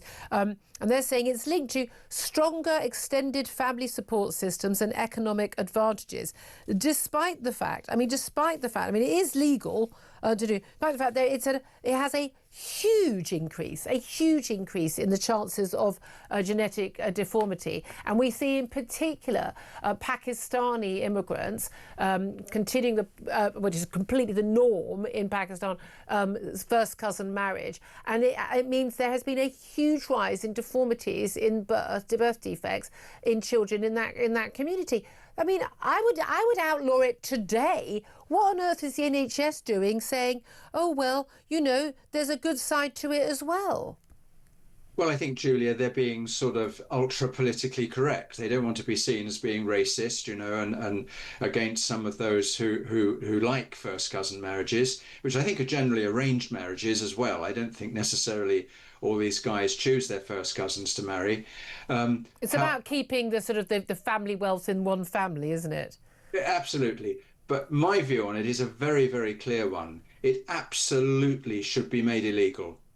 In Bradford, they did the famous big study. I think it was called Bradford Born. They did 13,000 sample on this from both main communities in Bradford, and they found very clearly that congenital disorders were twice as likely to happen in a first cousin marriage than any other marriage. And frankly, that to me, this is a health issue. It's not a social issue. No, exactly. It's a health issue, but it's also a cost issue. A huge impact on the NHS. And educational resources and lifetime resources because of the massively raised increase in genetic deformities. And by the way, also in the groups in the communities where there is first cousin marriage, also higher birth rates. Absolutely. A larger number. I think it's immoral to deliberately try and basically knowingly bring a disabled child into the world without caring. I'm not saying anyone should have to abort, but if you're not doing everything you can to make sure, not drinking or smoking and things like that, I think it's immoral. But then to say, oh, and now the problem becomes everyone else's. So there is an impact on everybody from this policy, but the NHS pushing it, I mean, I find quite bizarre, and especially as actually there are some other issues about women's rights, which is that, as you say, arranged marriages, not necessarily out of the choice of the woman involved. Well, I think arranged marriages as well should be made illegal in this country for UK citizens. Well, forced marriages, but I mean, if it's people, forced. Oh yeah, But no. There are lots of people who have arranged marriages and are very happy with them. It's just about Well, I think even in other communities going back many years, I think mothers had a great influence on who their daughters married. Not necessarily first cousins though. But this has been known in this country so long. This goes back, I mean, way back in the middle of the last century. People knew that cousin marriages were not a good idea if you wanted to have children. It's been established. And I know that friends of mine traced that there were first cousin marriages in their background, and it had gone through the family. There had been children who had suffered with learning disabilities and physical disabilities. There's a reason why there's greater deformity in certain, royal families that all kind of interbreed. I mean, again, look, we're careful about zoo animals, for goodness sake, but we're not worried about human beings. And no, but that's the reality, isn't it? Martin Gower, thank you for joining us, former NHS Trust chairman. Well, he says, for instance, he would ban first cousin marriage. I would absolutely ban it. Certainly wouldn't be pushing it like the NHS is doing. Sam Armstrong, what do you make of that? Yeah, it's quite apart from anything else. It's disgusting. It's weird. It's wrong. Leave your family members alone, right? There's plenty of partners out there. I don't care if it's normal for Norfolk. I don't care if it's part of your culture. I don't care, whatever, right? We in this country, we made a decision a very long time ago that we were going to move on from that. But also, this is an immigrant group, and we know everything comes down to race in this country. You know as well as I do. If this was something, for instance, that a white immigrant population were doing, it'd have been banned, right? But because but that's the reality. This is trying to be PC. But what is the NHS? How can the NHS, when they're dealing with and we're paying for them, dealing with the outcome of this, to do something that is a higher chance? I mean, if you see a pregnant woman smoking, right, or getting drunk, right, fetal alcohol syndrome, a massive issue now, or doing drugs, we would rightly judge. You have a baby with your first cousin, pretty much doing the same thing to your child. It's immoral. You go into a children's hospital anywhere in the country, you go to particularly the gastrointestinal wards there, they will tell you that pretty much near enough every child there with serious gastrointestinal problems is the child of cousin marriage, either in the Irish traveller community where it still happens, or in the Pakistani community. It happens everywhere, every children's hospital. The nurses, the doctors, they'll all tell you no one listens to them, and their leadership put out posters like this encouraging it. And their the child, most of all, is the one that pays for it, but then spend society their entire does childhood as well. in a hospital room with awful. horrible medical treatments all the way through. Just marry someone that's not your cousin. There's plenty of people out there. It's just immoral. It really is. Love to hear your thoughts on that as well. But, you know, obviously, if we talk about it, we're obviously racist and immoral because that's what Keir Starmer thinks about every conversation we have.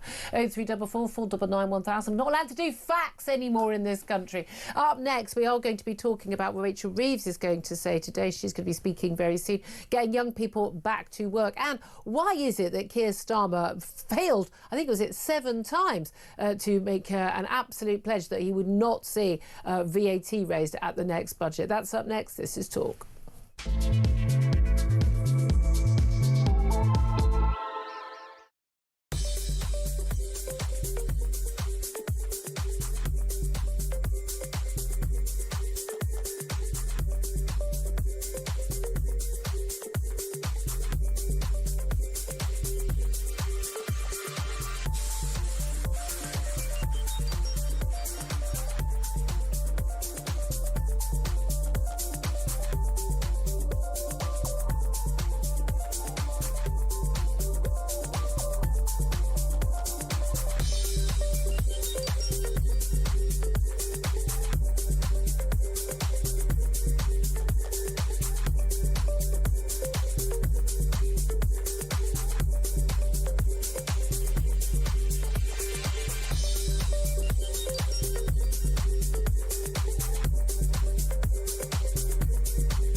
The simple truth is that Keir Starmer is desperately trying to regain some credibility when it comes to patriotism.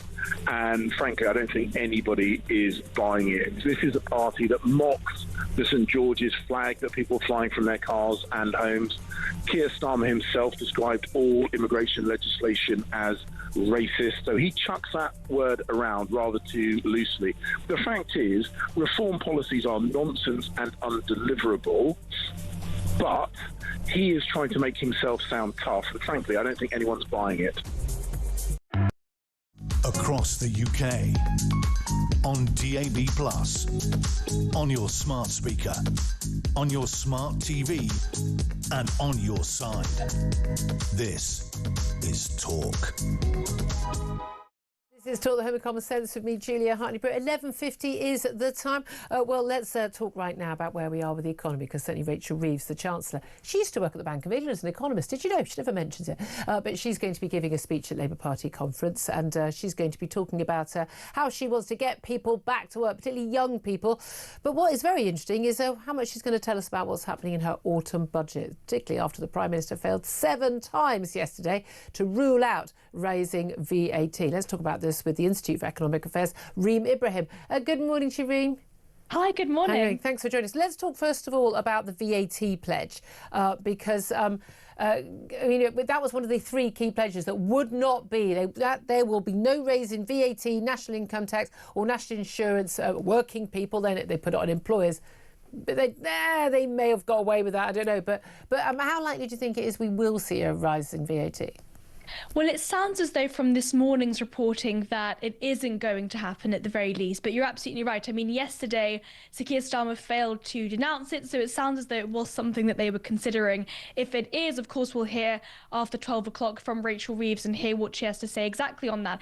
But you're absolutely right, Julie. What's interesting about this is they tried to sort of play with the definition of working people and say, when we're increasing employers' national insurance contributions, that is not increasing taxes on working people, which is, of course, a complete lie because it's the difference between the impact of tax and the incidence of tax. We absolutely know that increasing taxes on employers does have an impact on jobs, and it means that there are significantly less jobs available. We've seen a decline in the number of vacancies. In addition to that, we also saw the increase in the minimum wage, which, of course, adds additional pressure to employers. Which is great for those on the minimum wage, but it does have a knock-on impact, not just in private sector employers, whether it's worth hiring that extra employee or being able to put up wages. And again, you get the differentials for the next people up saying, well, what about my pay rise? But also for the public sector, because we're paying the minimum wage increase for everyone in the public sector too. Yeah, you're absolutely right. And this is the problem. I mean, of course, it sounds very nice to increase the minimum wage level. It increases the amount of support that those young people or generally people on low wages get. But in reality, it does have unintended consequences. And it means that, generally speaking, there will be less work available. Now, that's one of the damaging things about that. I mean, I was on a minimum wage job when I was 16. Perhaps the company that I was employed by wouldn't have been able to hire me if minimum wage was a lot higher. There are many countries like Sweden, which do not have any minimum wage laws, and actually it can be negotiated freely. I don't agree. I don't agree with that. I mean, George Osborne always argued against it, saying we'd lose a load of jobs. I think employers should be able to have to pay a bare minimum of what people can actually live on. I think someone should be able to, pay some basic bills on a minimum wage job. A lot of people don't just do that at 16; they do it their whole life, and people should be able to live on the minimum wage. A lot of people don't have power to negotiate their pay. Well, the point would be, how do we give them more of that power? We give them more of that power by having a growing economy in which there are more vacancies for them to choose from. This is true. That is exactly how you ensure that employees have more power. Yeah, but there are always some people who could be taken advantage of, and that's when we see where employers are going, well, let's go and hire these illegal migrants who can't work because we don't have to pay them minimum wage. We can pay them half that or less than that, and they can't complain if we give them bad conditions or unsafe conditions because they've got nowhere to go for redress. So I'm not in favour of that, and I know a lot of, I think we do need protections at the bottom end of the market. However, a lot of people entering that market will be young people. Now, the Chancellor is saying today she wants this youth jobs guarantee. We've heard, I don't know how many times we've heard these stories before, but we've got 1 in 8 young people who are NEETs, not in education, employment or training. It's gone up recently, but it's always been somewhere in that sort of realm for a very long time. It goes up, it goes down. But she says basically after 18 months, which is a shockingly long time, you basically, if you haven't got a job, we will find you something, either employment training or something else, but you won't be entitled to your benefits. First, do you believe even for a nanosecond she's actually going to follow through on that? Well, this is the point, right? Do we actually think that the government have the guts to actually implement this scheme in the first place is the real question. There are a lot of unanswered questions, and I'm hoping we'll get some of those answers this afternoon. Who are these businesses that are going to be employing these young people? Is 18 months a little bit too young? I mean, effectively, we've seen a huge amount of people go from being economically inactive because they were students to then being economically inactive due to long-term sickness. So between 2021 and 2022, it was more than 63,000 people that went from being economically inactive because they were students to then being long-term sick. 18 months is an awfully long time to be out of work, and I think that it would get them used to not being in employment, especially if you're one of those. And a big red flag to an employer, and as the employer said earlier, I'd have to have a guarantee I could get rid of these people. Because why would I want to employ someone who's basically been lazy for the last 18 months? I mean, it should be something like 3 months max, shouldn't it? And then we're going to find you work. But the reality is, indeed, in most US states, it's about 6 months. Yeah, so you're absolutely right. It should be a lot less. I think 6 months too long. Well, indeed. I mean, part of the problem with this, Julia, is that there is no guarantee that any of this is going to work. I mean, how many times have we heard of these new employment schemes? Part of the problem is it is going to be taxpayers that are footing the bill for a lot of the wage subsidies. So the government have said that they are going to be subsidising a lot of these employment schemes. You and I, taxpayers, are going to be footing the bill for part of this. But there's also the part of the problem where it's huge amounts of bureaucracy that are going to actually cost this. I mean, it's going to take thousands of new civil servants to actually implement the scheme in the first place. You know, benefits are effectively a cash transfer, which doesn't cost a huge amount in terms of the manpower to effectively have it happen, other than the actual money that's being spent. This scheme will be awfully expensive. But I think getting people back to work can be very expensive. But I do think one of the cheaper ways is to just simply, I mean, you're not entitled to any benefits. I genuinely think an awful lot of parents who don't really care if their kid's feckless or not, when they're getting their housing benefit paid into the family coffers, or their child is able to move out and get a flat, you know, get bed sit or whatever it is. I think when their kid is their problem, they're not earning, they're not doing training, and they're basically, you're not entitled to a single thing. I think a lot of parents might wake up and maybe start, you know, basically being a little bit firmer with their kids. But I think it needs to start an awful lot earlier. But this is the thing, as you say, the government backtracked on their pathetically minimal attempt at dealing with the welfare bill. I mean, there's just no chance whatsoever that they will actually just say to people, no, you're not sick, you feel anxious on a Monday morning, you feel a bit depressed. Well, doesn't everybody on a Monday morning? You know, lovely blue skies today, you should be feeling. Off you go, go and find a job. They are not going to. And they're part going of this, do this. you're absolutely, part of it is a cultural problem, isn't it? I think a lot of young people tend to think that they have a right to not work. This is also an unanswered question. The government is saying, at least with the leaks that we've seen this morning and yesterday, that there will be some requirements for sort of if you have a genuine reason to not work, but we have no idea what that genuine reason is. Well, tennis elbow. I mean, you know what I mean? Previously. But that's the thing. But also, it's not just a lot of young people think they've got a right to not work. They've also got a right to not take a job that they think's beneath them. We're going to have to get rid of that. I genuinely, I think one of the biggest problems we've got in society, I'm not joking, is not low self-esteem in young people. It's overweening high self-esteem. They need to be told, you have no opinions worth listening to, you don't know enough about the world, you're barely employable, and you need to prove yourself.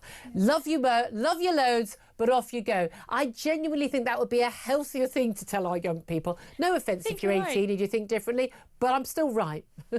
You're right. Well, I think we wrap people in cotton wool far too much. And look, the benefits bill is huge. The fact that we have a situation in which 25% of 16 to 65-year-olds are currently out of work is insane. And part of it is the huge benefit bill. Absolutely. Reem Ibrahim, thank you so much indeed, spokesman, Institute of Economic Affairs. See, I can't imagine Reem ever being unemployed. She'd be negotiating her salary. But you can tell, but not all young people are like that. And a lot of that is down to failed parenting, failed schooling. But at the end of the day, we can't go, oh, well then, we'll just leave you on benefits the rest of your life. Not going to happen. No, we need to get a lot of these people into proper apprenticeships, proper jobs. Far too many are going off, as Reem says, to university where they're not getting the skills that actually work for anyone at all. So it's not complicated to get this right. You can train our young people, you can get everybody working, contributing, and you can avoid importing hundreds of thousands of people a year into the country. It's almost like it all ties in together. But I think it will be very expensive in the early days, but you've got to follow it through. I don't believe for a nanosecond that this government's going to follow any of this through or do any of it. But there we are. Rachel Reeves is up speaking now, but we like you too much to take it live. We're going to take the news. We're back up next. This is Talk.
across the UK. On DAB+, on your smart speaker, on your smart TV, and on your side. This is Talk.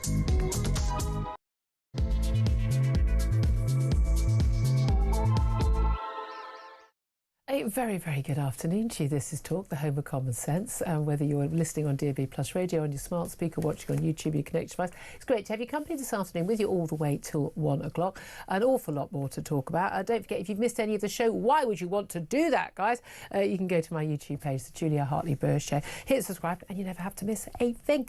Coming up in this hour, we're going to be talking more about Nigel Farage accusing Keir Starmer of insulting millions of voters worried about Britain's borders after the PM branded reforms immigration plans racist. No one had mentioned colour, but apparently they're racist. Oh, and immoral. The PM on Sunday called out the leader's plan to tear up rules regarding indefinite leave to remain, not just for people coming in the future, but people who are already here, so you'd have to reapply, saying it needs to be called out for what it is. What, a sensible policy that will save us money instead of paying people, allowing people to stay here and claim benefits even though they're not net contributors?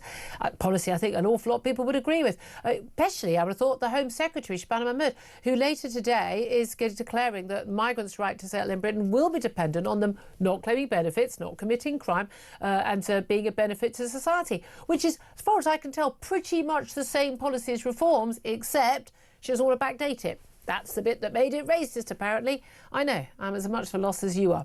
Meanwhile, the Israeli Prime Minister Benjamin Netanyahu says he would grant amnesty to Hamas if they release the remaining hostages and leave Gaza, bearing in mind pretty much most of Hamas's leaders are already dead. Netanyahu previously said that crushing Hamas in its entirety was the only outcome that would end the war in Gaza. He's meeting with President Trump today in the White House to discuss a US 21-point plan for peace. We'll talk about that a little bit later. And Prince Andrew and Sarah Ferguson will not be welcome at the royal family's Christmas celebrations this year, we've been told. The King is said to be keen on keeping the scandal-ridden pair at arm's length after the latest revelations about, well, now it's the Duchess of York's contact with the paedophile Jeffrey Epstein after he was convicted. As follows, all cause revelations that, of course, as we all knew, Prince Andrew was in the Epstein files. And I have to say, I think a lot of people will be thinking long time passing for this to have already happened. Plenty more to talk about. Joining me for all the chat today, I'd like to say Sam Armstrong, commentator, joins us always on a Monday morning and a Monday afternoon. Thank you very much indeed for being here. Good afternoon now. Just to let you know, Rachel Reeves is giving a speech right now in Liverpool Labour Party conference, and because I like you so much and also want to keep my own sanity, also I think me falling asleep while on air would be a bit rude. We're not taking it live. We tend not to take these things live. It has to be an absolute belter, take it live. Rachel Reeves does not give belter investment. She's already started off a speech saying when Labour came to power, the UK faced a choice between investment... Sorry. Whoa, back in the room. Investment and decline. The Chancellor began saying that last year people voted for a government to invest in Britain's renewal and to leave behind the same Tory economics. We got declined, didn't we? I'm sorry. Rachel, just the cheering in the streets. That's what you're getting from her. We're asking you to get in touch. Lots more calls on the board, but I'd love to hear your thoughts about anything we're talking about. I mean, look, here's the thing. If you want to watch Rachel Reeves' speech on another channel somewhere for me, and then just give me a call, let me know what she said. That would be really great because it would save us doing it. I don't think she's going to say anything very useful. I really think we're not going to miss out. But I particularly want to hear about Keir Starmer yesterday calling reforms migration policy racist and immoral, and today his Home Secretary announcing remarkably similar policy. What's your reaction to that? Give us a call, 0344 499 1000. Text the word talk in your message to 87222. Get in touch with us on X at Talk TV. Calls are charged at national rate. Text costs £1, standard network rate message. Lots of you getting in touch on ID cards as well, which apparently is the solution to illegal migration. No one can quite work out why it would be, but it would definitely be the solution to us being free in this country. Sam Armstrong, just come back to you. Rachel Reeves, look, she's under a lot of pressure. It does look like she has ruled out cutting, so putting a hike on VAT, breaking that manifesto pledge. Starmer failed 7 times to do that yesterday. But you have got the problem whenever, you talk in advance of a budget. If you do rule out something but not something else, you're going to get into that mess. But everyone knows the numbers don't add up. We're spending too much. There isn't enough tax receipts coming in, even though it's at an eye-wateringly high level. Debt is ballooning. And this government simply is not willing or able to do the cutting that is necessary to not raise taxes. So we know something's coming down the line. Something has got to give, and I'm afraid the people that are going to be expected to give, the people that are going to be expected to bear the load are the same people that always do it time and time again. That's British businesses, British workers, British pensioners. And that is going to mean tax rises are going to have to come somewhere or another. We just know this. We know it. Now, she said, I think, that they're going to rule out putting the rate of VAT up, but what she hasn't done is ruled out putting the threshold down. So if you're a white van man, you're going to have to all of a sudden going to have to start charging your customers. Because it's about 85p. But there's an extraordinary cut-off point when you actually look at small businesses that basically you get to just under that threshold, but the amount of extra work you're going to be involved and the extra fees you're going to have to put up, a huge number of companies. There's 6 times as many businesses earning 80 to 85 as there are 85 to 90. It tells you it has an impact, Oh, it's soul-destroying, isn't it? Thank you very much, Sam. We'll get your reaction to what my next guest has to say. He's former political editor of The Sun, George Pascoe-Watson. Good afternoon to you, George. Julia. Thank you. George. So I assumed you just dozed off after starting speaking because you were watching a bit of Rachel Reeves' speech on the sidebar on the TV. Oh, she is actually already, she's delivered perhaps the most powerful point of her speech, which was to stand up to some hecklers who were taking her on the Palestinian issue. And I think commentary is already saying that might be the strongest bit of her speech. Well, we know that the Home Secretary, what is she this week? Foreign Secretary Yvette Cooper, she has already said that the Palestinian state is an inalienable right of the Palestinian people. I mean, I'm just surprised they aren't just all waving Palestinian flags all week. But there we are. You say heckled by Palestinian protesters. She said, "We understand your cause." Someone was shouting, Israel is committing genocide. They're not. Chancellor said, we understand your cause and we understand your cause and we're recognising a Palestinian state. I can't keep up, it hurts. But we are now a party of government, not a party of protest. And then, she just carried on. But anyway, let's talk about what she and the Prime Minister are saying. Because in particular, I want to read to you a statement that Starmer put out on Twitter this weekend saying, it's national division or it's national renewal. That's the fight we face. What on earth do you think he meant by that? Here's an interesting thing about Keir Starmer. Lots of the language that he's used in the last year since becoming Prime Minister has actually been quite convoluted. It's not been very specific. It ranges around. It's very hard to nail him down. And in fact, I think the Sunday Times did a big piece on this yesterday about analysing the language that he uses.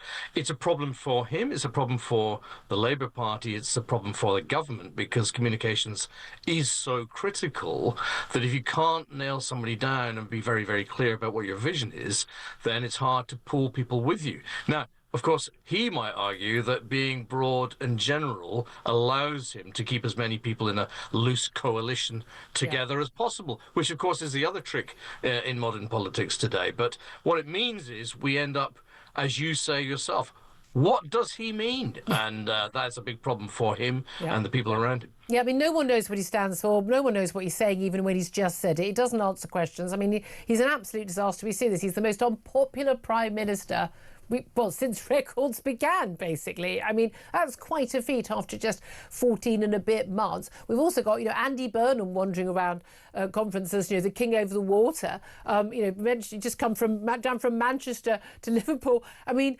it's extraordinary that he's wandering around being thought of as the next leader and that's even being discussed. I mean, you and I remember, we were both working in the House of Commons together as lobby correspondents when Tony Blair had just got into power. The idea that in 1998, a few months into, to the summer of that, there would have been a conversation about Tony Blair facing a challenge to his leadership is laughable. So why is it happening to Keir Starmer? There are reasons, one of which is if you come into politics just trying to hold on to little majorities here and there, then, of course, in the end, you'll be blown off course by events. And the other thing I think is, we live in a different era than the one when you and I were working together. The era of social media and constant commentary makes it much, much harder to lead because you're always trying to square off different groups of people who might be offended or upset. And the reality is, if you look at somebody who's a very strong leader and takes direction, it's because because they don't really care about what's going to happen to them in the polls. And that's the dilemma we have in all Western representative democracy now. Yeah, and it is niche. But then you think about someone like Margaret Thatcher, who just like, yeah, I don't care if this or that policy is unpopular. I'm going to say it because it's true. I'm going to do it because it's true. And Keir Starmer seems to be constantly worrying about that, apart from when he's talking about reform, when he constantly talks about racism. I mean, he had to sort of correct himself. You know, I'm not saying, you know, he doesn't say that Nigel Farage is racist. You know, you'd think he'd be sued to his backside.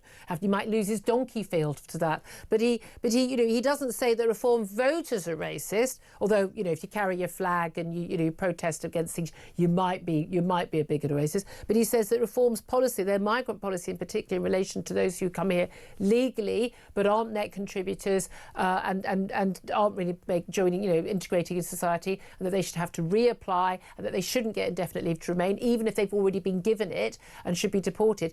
He says that's a racist policy, and immoral even. But today, Shabana Mahmood, his own Home Secretary, is announcing a policy which, other than the backdating, seems to me to be pretty much the same policy. What do you make of that? Of course, this is all about trying to speak to different audiences, and that's how you end up with confusion. And of course, not only that, Rachel Reeves has already sort of stood behind Keir Starmer's comments using the racist language herself. She said this morning that she feels the same way. Yeah. And of course, there are a lot of people in the Labour Party, and don't forget they're at the Labour conference right now, so all their delegates are around them. That's what they feel too, and they applaud that kind of language, and they absolutely agree with it. So do the trade unions, and so do the Labour members. But and that's fine getting applause from that lot, but that lot are going to vote for you anyway. And on the current polling, an awful lot of people who've gone over to Reform, he's not going to win them back by basically saying, you support a racist policy. Because if you support a racist policy, you know what that makes you? Wink, wink, a racist.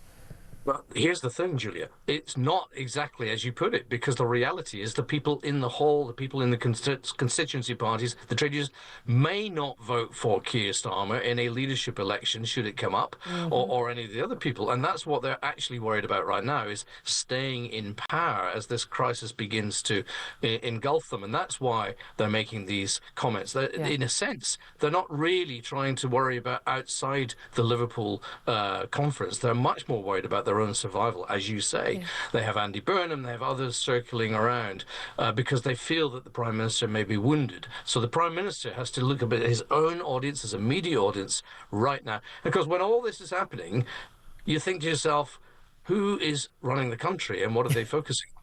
Yeah, and I think we can safely say they don't have a clue. In that sense, we saw on Friday this sort of desperate sort of, we can't, you know, we can't deal with illegal migration. Bearing in mind we had even just one single boat on the weekend that had a record 125 migrants in this mega dinghy. That is going to be a big worry. 1,000 arriving over the weekend. And we've talked about legal migration and how we deal with, you know, people who stay who aren't contributing. But in illegal migration, he just plucked out of thin air the idea that we should have digital ID. We should all have apps on our phone, and that somehow would stop the pull of illegal work for illegal migrants. I mean, asked repeatedly by Laura Kunsberg yesterday, he couldn't explain why that would actually make a difference. But do you detect Tony Blair's hands in this? Because this was something that he, when he was Prime Minister, constantly talked about.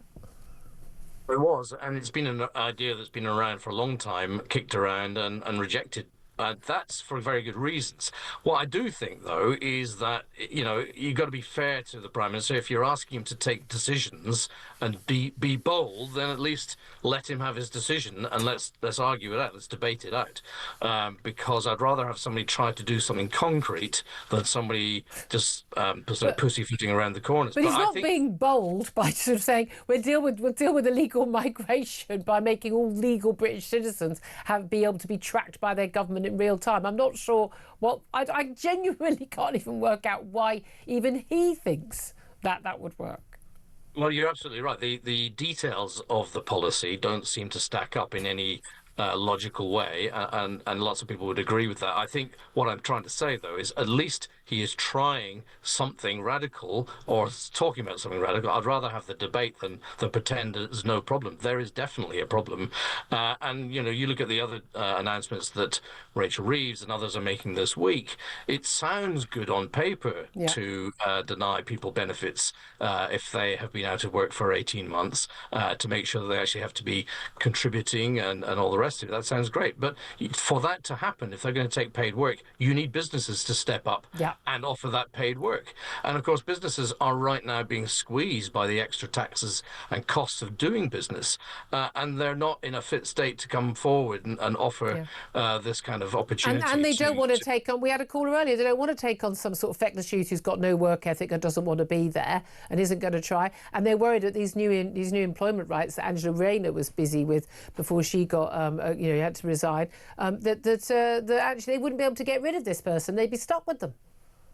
And that is exactly the one of the problems that the government is going to face. So a whole bunch of policy ideas being floated this week.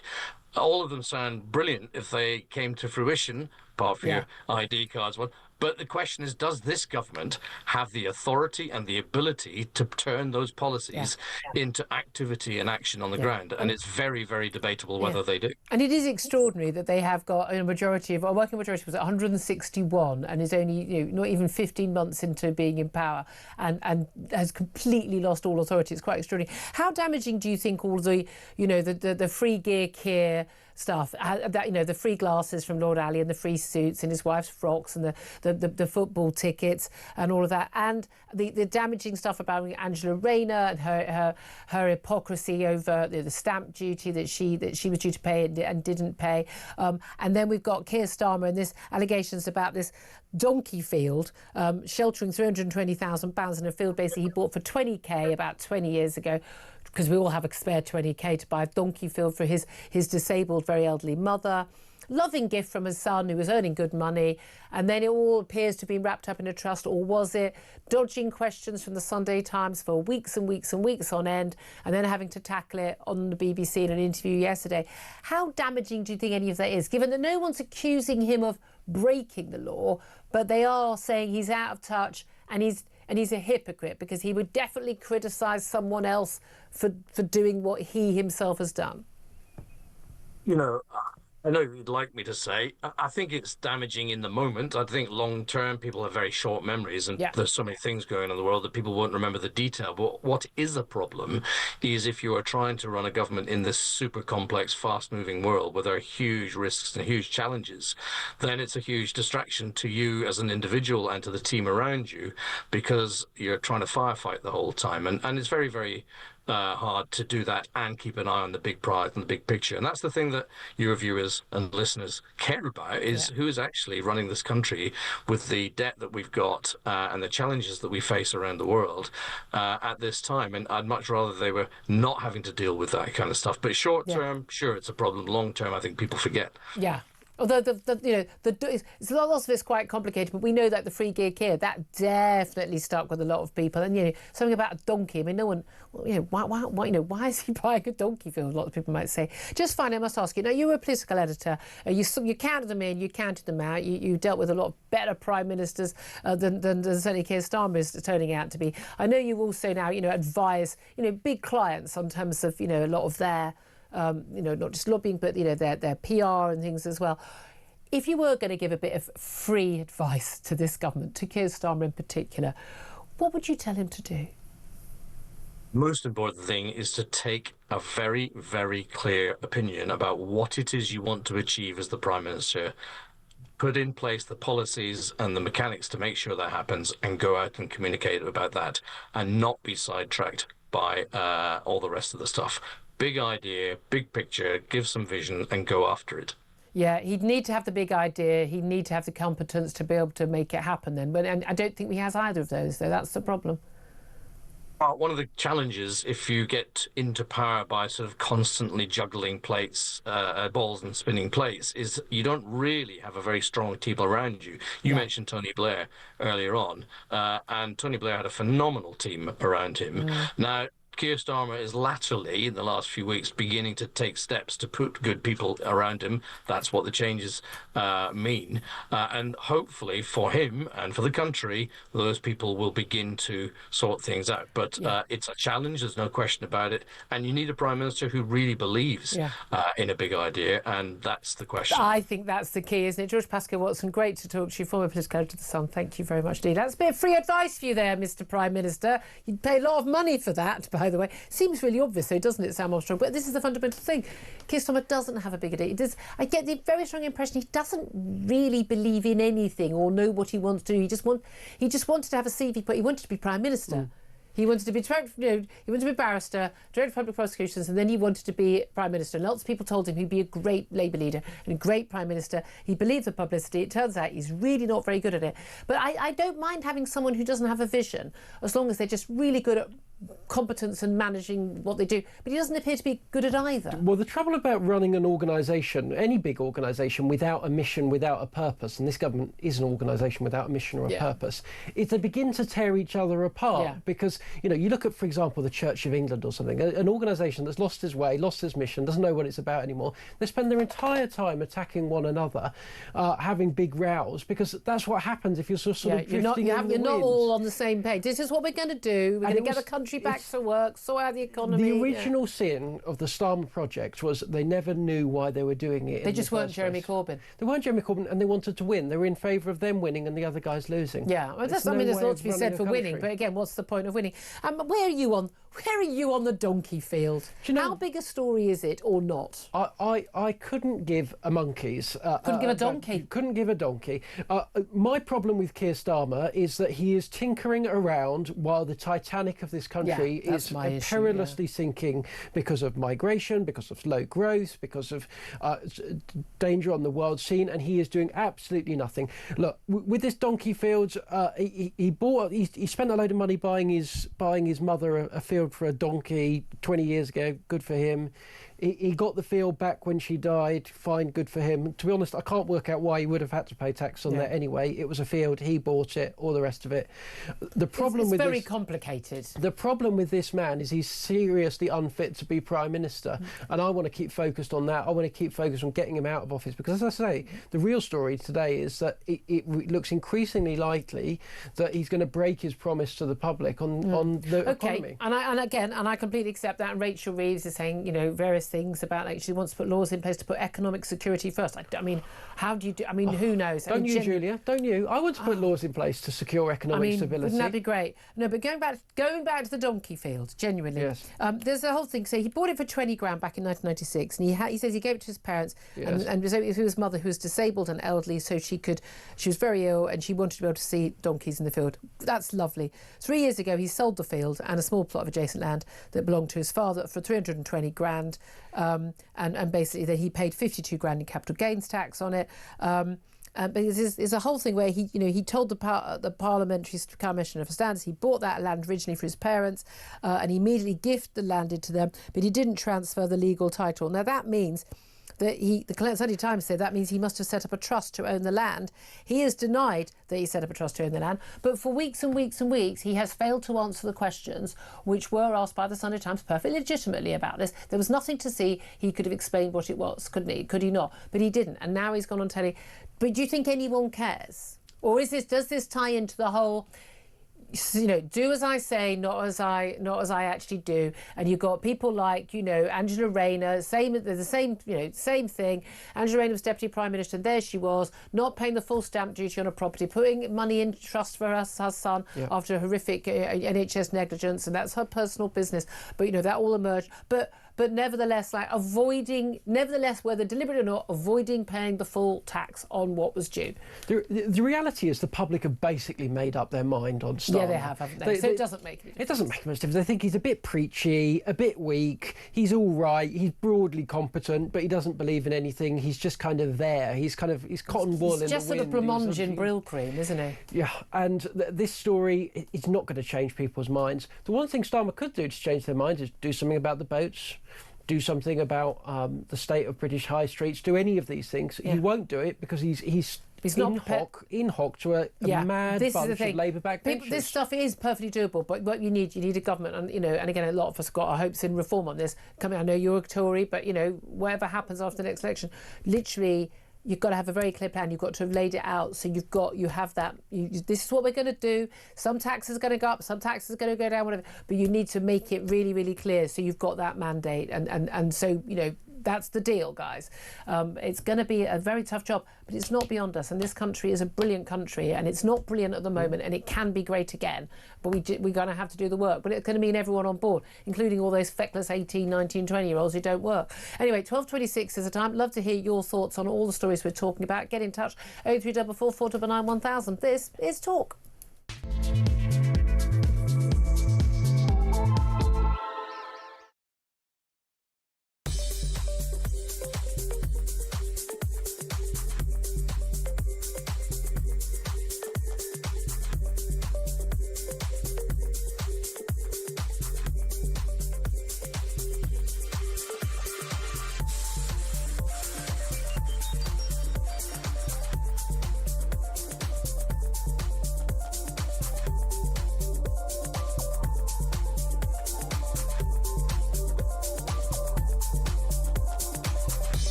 The simple truth is that Keir Starmer is desperately trying to regain some credibility when it comes to patriotism. And frankly, I don't think anybody is buying it. This is a party that mocks the St George's flag that people are flying from their cars and homes. Keir Starmer himself described all immigration legislation as racist, so he chucks that word around rather too loosely. The fact is, reform policies are nonsense and undeliverable, but he is trying to make himself sound tough, and frankly, I don't think anyone's buying it. Well, across the UK, on DAB+, on your smart speaker, on your smart TV, and on your side. This is Talk. Good afternoon, welcome back to the show. 12:29 is the time. Coming up, we're going to be talking about what is going on with the future of Gaza. We'll talk to Elon Levy, a former Israeli government spokesman, and we're going to be talking to Rupert Bell, our royal correspondent, about the latest on the Duke and Duchess of York. Will they or will they not be welcome at Christmas at Sandringham? The answer, I think, is a clear no. And who are these men in grey suits that Harry's whinging about this week? First up, though, let's have a little listen to Rachel. I mean, I'm sorry to do this to you, but, it has to be done sometimes. Very short clip, I promise you. Rachel Reeves speaking at a Labour Party conference in Liverpool, being heckled by, of course, a pro-Palestine protester. Here's what happened. New legislation to put our economic security first. After 2 years of genocide, mass starvation of Palestinians. We understand your cause and we are recognising a Palestinian state, but we are now a party in government, not a party of protest.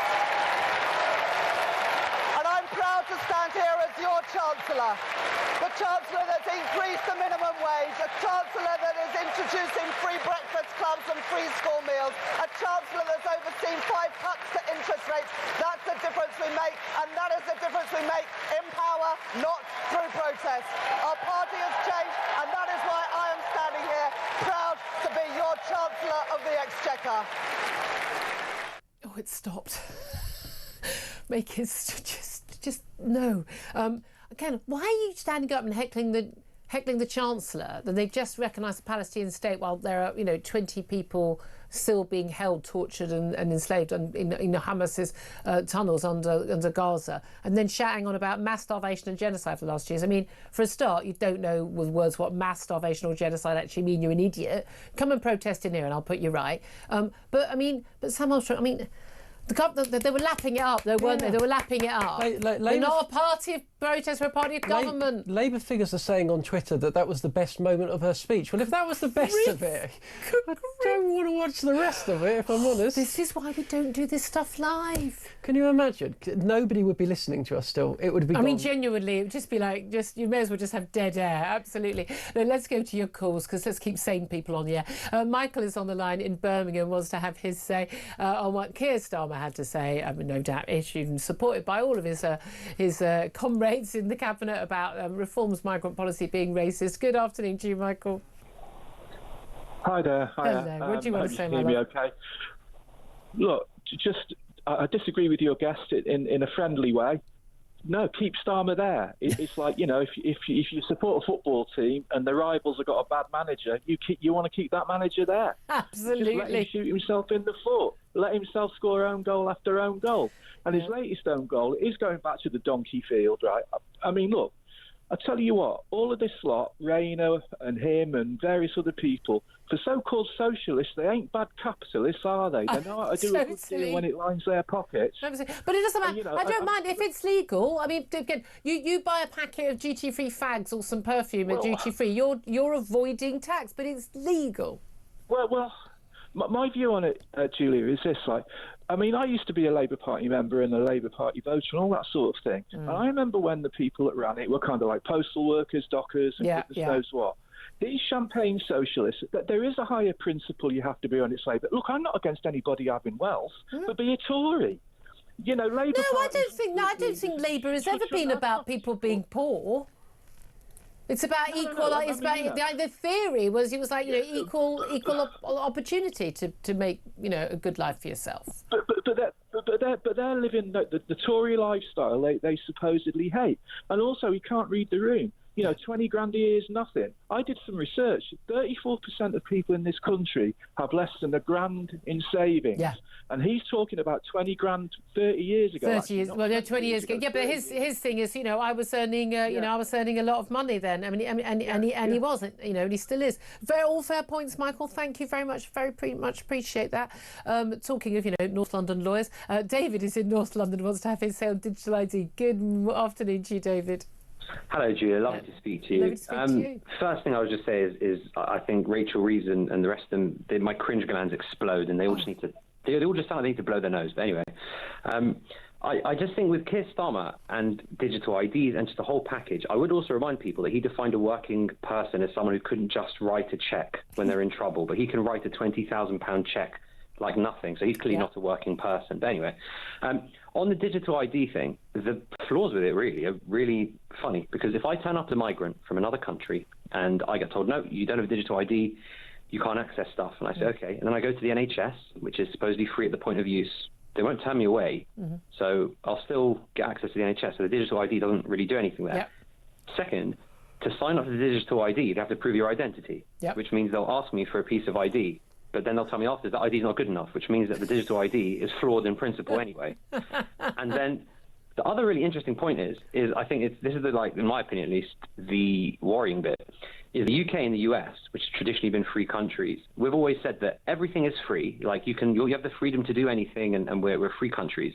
But there are laws, so you can't murder, you can't steal, and all the other bits and pieces. But essentially everything is legal unless we tell you it's not.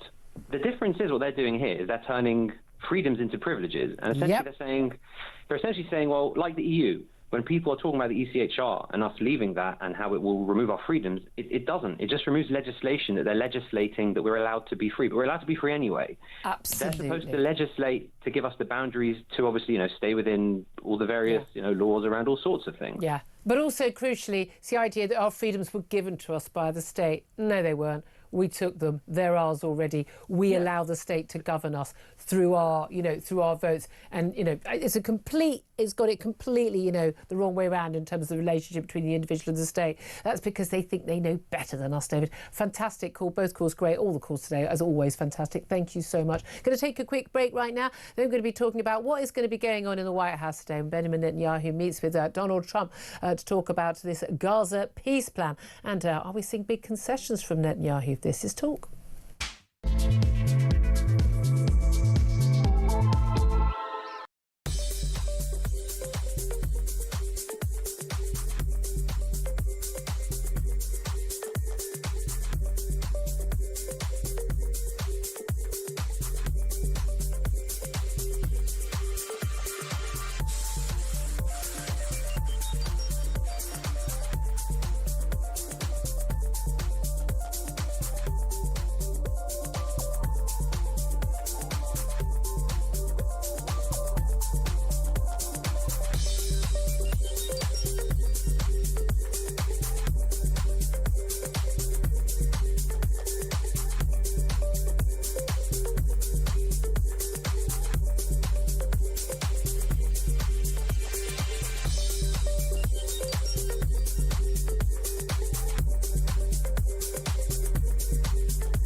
Across the UK, on DAB+, on your smart speaker, on your smart TV, and on your side. This is Talk. Very good afternoon. Welcome back to the show. 12:38 is the time. Just a couple of moments, we're going to be talking to our guest, Elon Levy, former Israeli government spokesman, about what is going on in terms of Gaza. Now, we just had that heckle. We just played that just horrific clip. Rachel Reeves, for standing up to a heckler. We're a party of government, not protest. After protesters pointlessly and completely erroneously shouted out that Israel was committing genocide and mass starvation in Gaza. But we've got a very interesting development today. The Israeli Prime Minister, Benjamin Netanyahu, is meeting with Donald Trump in the White House. This after the American administration has put together a 21-point peace plan for Gaza. And we've got what appears to be quite a big change of mind from Netanyahu. He said he would grant amnesty for Hamas, I mean, what's left of them, frankly, if it releases the remaining hostages and Hamas is willing to leave Gaza. He's always talked about crushing Hamas previously. Is this significant, Sam Armstrong? Well, the bit that jumps out at me was that, look, Hamas clearly need punishing, and one element of punishment that's coming as part of this deal is it was reported that to rule this new administration that's going to be running Gaza to transition is one Tony Blair. Yeah. I thought, do you know what? Actually, the punishment might actually fit the crime. You won't be trying it again if you got Tony Blair running you. Look at what you could have won. Yeah, exactly. I mean, we make light of it, but there is all this talk about, what happens. So we've got, the Brits and the French and others saying, okay, you can have a Palestinian state. We'll recognise a Palestinian state that doesn't actually exist at the current time. It doesn't fit any of the criteria required for a state to actually exist. But the idea was that, someone's going to have to run it if it's not Hamas. But if they have democratic elections, which is what presumably all these people say they should have, I hate to tell you, it's Hamas that will win, not just in Gaza, but in the West Bank too. Yeah, I'm afraid democracy and the Middle East at times make a bit of a mucky combination. The truth is, far too many people in Palestine have totally unacceptable views about Israel.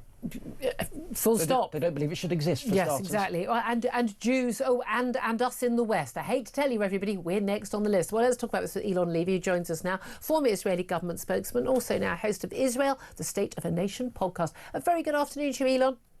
Hello, Julia. Thanks for joining us. So how significant is this meeting between Netanyahu and Trump today in this 21-point peace plan? And how significant is this idea that he would grant an amnesty for Hamas? This is crunch time. Israel wants to end the war, the longest war in Israel's history, and it wants to end the war by bringing all the hostages home and removing Hamas from power so it can never start another war ever again. And so really this is a make or break moment where Hamas will be put under pressure to lay down its arms, to free those hostages all in one go and finally put this war behind us. President Trump is presenting a 21-point plan. And that plan basically says either Hamas will dismantle itself or Israel will continue going through the Gaza Strip, dismantling Hamas, taking it apart, and handing it over to some transnational authority that will run the Gaza Strip. Some people talking about Tony Blair. Yeah. Exactly, we were just saying. But there's been this talk, well, OK, anyone can run it. You just can't be Hamas or Fatah or the Iranians. It can't be anyone who poses a threat. Does anyone really want it? I mean, that's the reality, is there's a reason why Egypt hasn't opened its very large border with Gaza. They don't want the Palestinian people. The Jordanians don't want any more. The Saudis don't want any more. No one actually wants these people because they've been so radicalised over the last goodness knows how many years of having Hamas in charge of them. So does anyone really want that job? Well, and that's the horrible truth. No one really wants to govern the Gaza Strip, at least not in a way that commits it to a future of peace next to its Well, neighbour, Israel didn't want to. Israel walked away 20 years well, ago. Exactly. Israel withdrew from the Gaza Strip 20 years ago and got back rockets on Tel Aviv and the death squads of October 7th who burned families alive in their homes and took hostages into Gaza. And now that we're seeing a lot of pressure on Israel to withdraw from the West Bank as well, Israelis are saying, hang on, how can you guarantee that the same thing that happened in Gaza won't happen in the West Bank on a much larger scale? And the real challenge, therefore, after this war, if it ends soon, is going to be how do you transform Gaza from being one big launch pad for attacks against Israel into a peaceful entity that is at peace with its neighbour Israel and isn't committed to more jihad against it. And that's the thing, it's all very well, and we've had a heckle at Labour Party conference with a pro-Palestinian activist saying, oh, Israel committing genocide, mass starvation in Gaza for 2 years. Again, both complete lies. Provably complete lies, but not that stops the government from recognising a Palestinian state on the basis of those lies. But there's been no conditions at all on Hamas in terms of what they had to do, in terms of releasing the hostages. I mean, we're talking bare-sodding minimum at this point, let alone laying down their arms. But realistically, can Netanyahu actually succeed in his aim?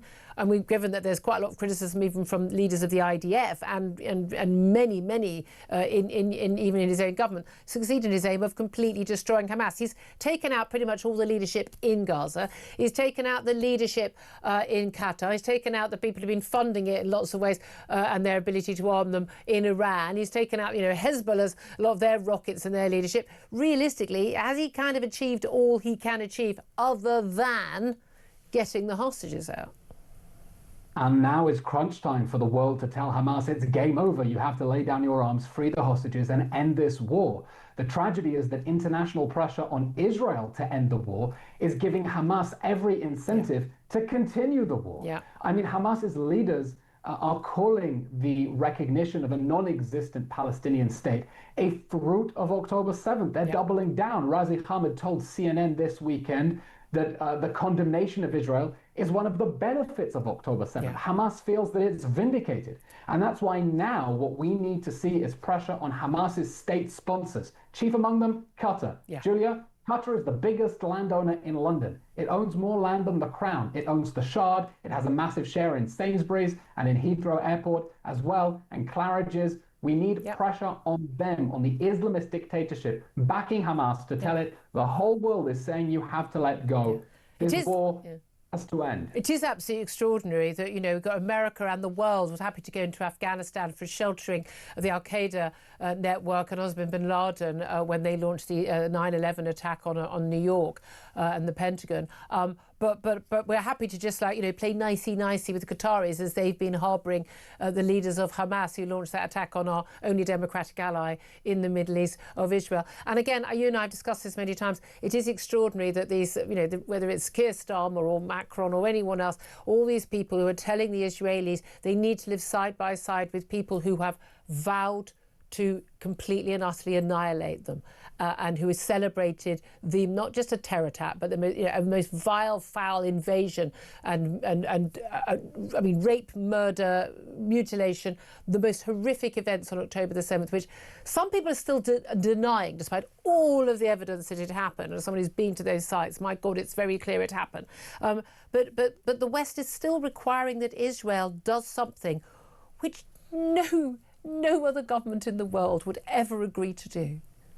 Yeah, Julia, I think the British and French government's behaviour has been shameful because they've essentially been pressuring Israel to end this war with the jihadi regime that started this war still in power, just a few hundred metres away from people's homes. Let's be clear what happens if this war ends with hostages still in Gaza and Hamas still in power. If this is not the last Gaza war, there will be a next Gaza war because Hamas will never stop until it succeeds in its goal of destroying Israel. You know, Julia, you visited the site of the massacre and people make a mistake when they look at October 7th and think that it was just a terror attack. It wasn't.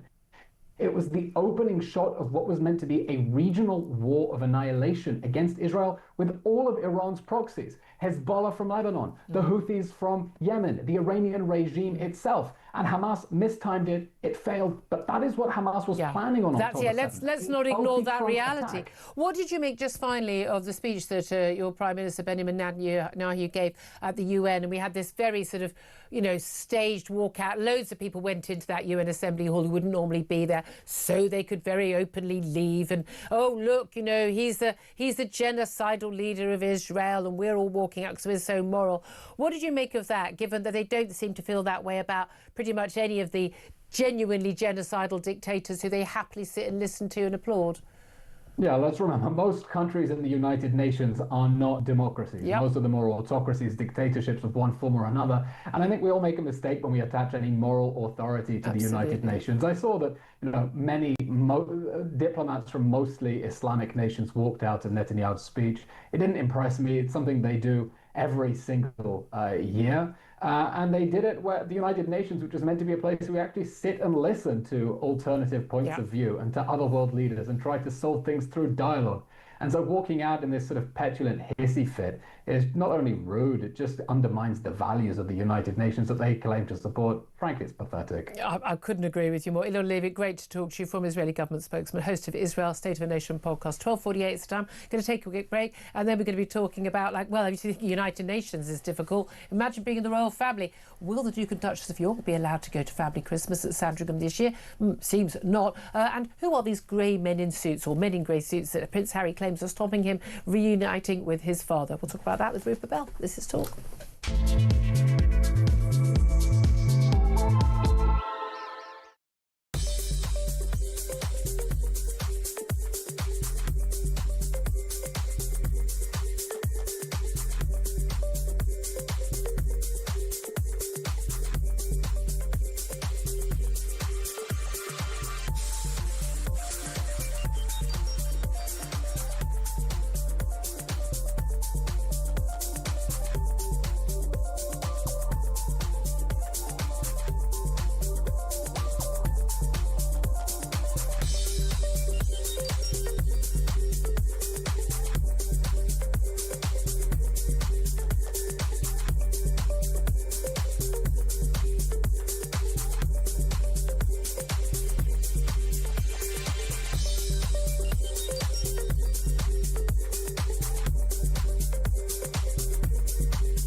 So wasn't saying we've got a regional county FA, not a national FA, coming out with this document. I look at some of these words and I think someone needs to get a life. I then on the other side think, well, are they actually creating a duty of care as a county FA and bouncing the ball over the tennis court to make certain that they don't get charged with any problems in the future? I think we're creating a world of fear here.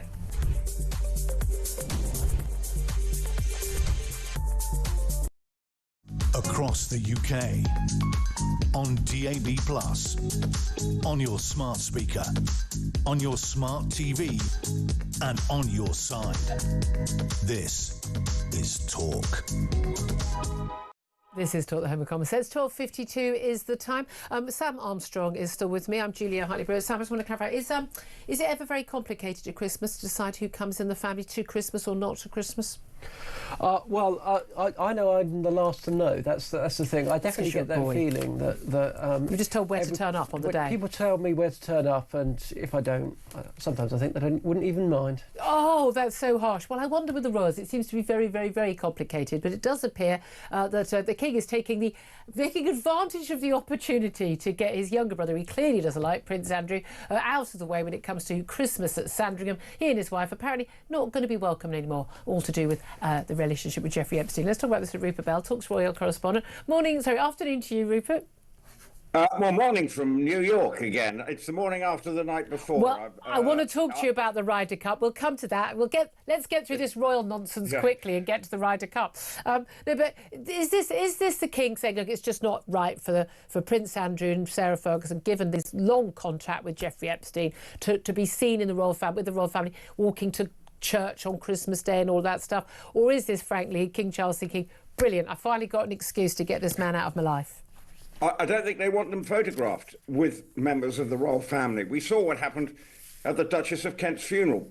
Prince Andrew taking centre stage, sidling up to Prince William. So I think that's the problem, because any time he makes an appearance, then he becomes the story. And Christmas shouldn't be, given the backstory, it's not a good look for the royal family. So I think they don't mind them necessarily coming to Sandringham, but for goodness sake, get into the church, keep out of the way. But this is the thing, Prince Andrew doesn't get it. He obviously doesn't think he's ever done anything wrong, but that's, of course, a man who thinks that it's absolutely fine to be friends with someone after they've been convicted of trafficking young girls, underage girls, for prostitution. He probably doesn't think that. He probably doesn't have, should we say, a moral compass like the rest of people. So he and Sarah Ferguson clearly don't think they've done anything wrong. They don't see why they shouldn't be, hello, I'm with William and Kate, I'm with the Queen. I mean, they don't get it.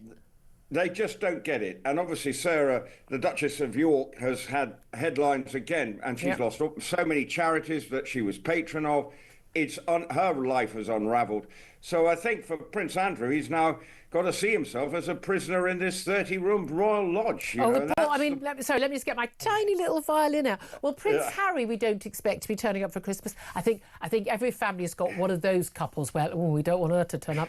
But he reckons, we are told, and again, all these stories that somehow keep making it into the papers, that he's blaming the men in grey suits for sabotaging a reunion with his father. We know when he last was back, he actually had a meeting with his father. We hadn't seen him for a very long time since he was diagnosed with cancer treatment, needing cancer treatment. But he's making similar sort of criticisms that his late mother Diana made of the sort of men in grey suits and how they sabotage her relationship with other royals.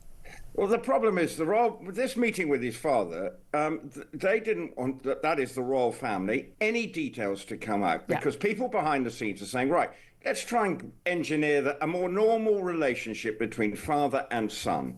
When this meeting happened, what they didn't want, and almost probably it was a test, don't go bleating to the press. And what did he do? What did he do, or what did his team do? Someone has leaked details, to the exasperation of the royal household. They know that they wanted to try and make it not half in, half out, as probably Harry still covets that sort of dual role, which the king has said, no, that's not I want to happening. make money, do what I want, but I still want to be treated like a HRH royal. And that's not what the king wants. Yes, they want the family to come together, and why not? And work out whether they can come to Christmas or not. But Meghan doesn't want to come anywhere near this country. No. And we don't really want to. Well, the men in grey suits is also Harry sort of grabbing a headline and feel that he is part of some major subplot. That is not the case. Well, he's always the victim. He's always the victim, isn't he? Right, let's get on to the stuff I know you really want to talk about. Those watching will see a little bit bleary-eyed, you say, the morning after the night before, because you are in New York and you've been covering the Ryder Cup for TalkSport as well. I have to say, golf is a new interest of mine, having started golf lessons in May. Absolutely loving it. Never been more than adequate, but actually very much for the first time, I'm always forced to watch this stuff. My sport mad husband watching the Ryder Cup, but I have to say it was unbelievably exciting. I mean, I'm annoyed at myself for saying that. It was a major squeaky bum time was had by all Europeans. Technical term. A technical term. I hope you're happy with that, but it basically sums up. I thought when I turned up, like everybody else, this could be over pretty quickly. Well, bearing in mind, the first 2 days, basically, Europe was complete. Team Europe was in the lead, massively. And given the circumstances, it was a Herculean effort. But finally, the American golfers turned up, and we had an epic day's sport. It was unbelievable. Thankfully, Shane Lowry found a way to hold that putt to retain it, and then a couple of others got half. The fact that only one bloke won a match from Europe, but it was like we had to win two. We had to win two points, and there were 11, and we didn't do it until very, very late in the day. Thank God we all went to bed happy. You, I think, rather later than some of us. But there was also this issue over the abuse of Rory McIlroy and indeed the teams generally. Some of the abuse absolutely outrageous, but I do find it. He gave some good, F-off comebacks. Frankly, I found it extraordinary that the American team didn't go public and say, this has to stop, not in our name. I think that's really out of order. I'm afraid it showed the worst facets of American society. Now, you can blame whatever you like. Obviously, we had the president here on Friday, but bearing in mind it was $750 a ticket. So you would thought, that's punchy for a day's entertainment. So basically, it was a lot of people with a lot of money, but their behaviour and the comments. Absolutely. It was unedifying in the extreme. It was absolutely shocking. Some of the stuff and attacking his wife and it was just awful. Rupert Bell, you go and nurse that hangover a bit longer. Talks Royal correspondent Sam Armstrong, not a golfer. No, I guess you're worried about the digital ID because they might mark your golf scores against it. Do you want to see my golf scores? I'm very much in the learning mode. Ian Collins, though, you've just told us for the studio, tell us what's happening on your show. You were nodding away. Were you watching it yesterday? I do not follow outdoor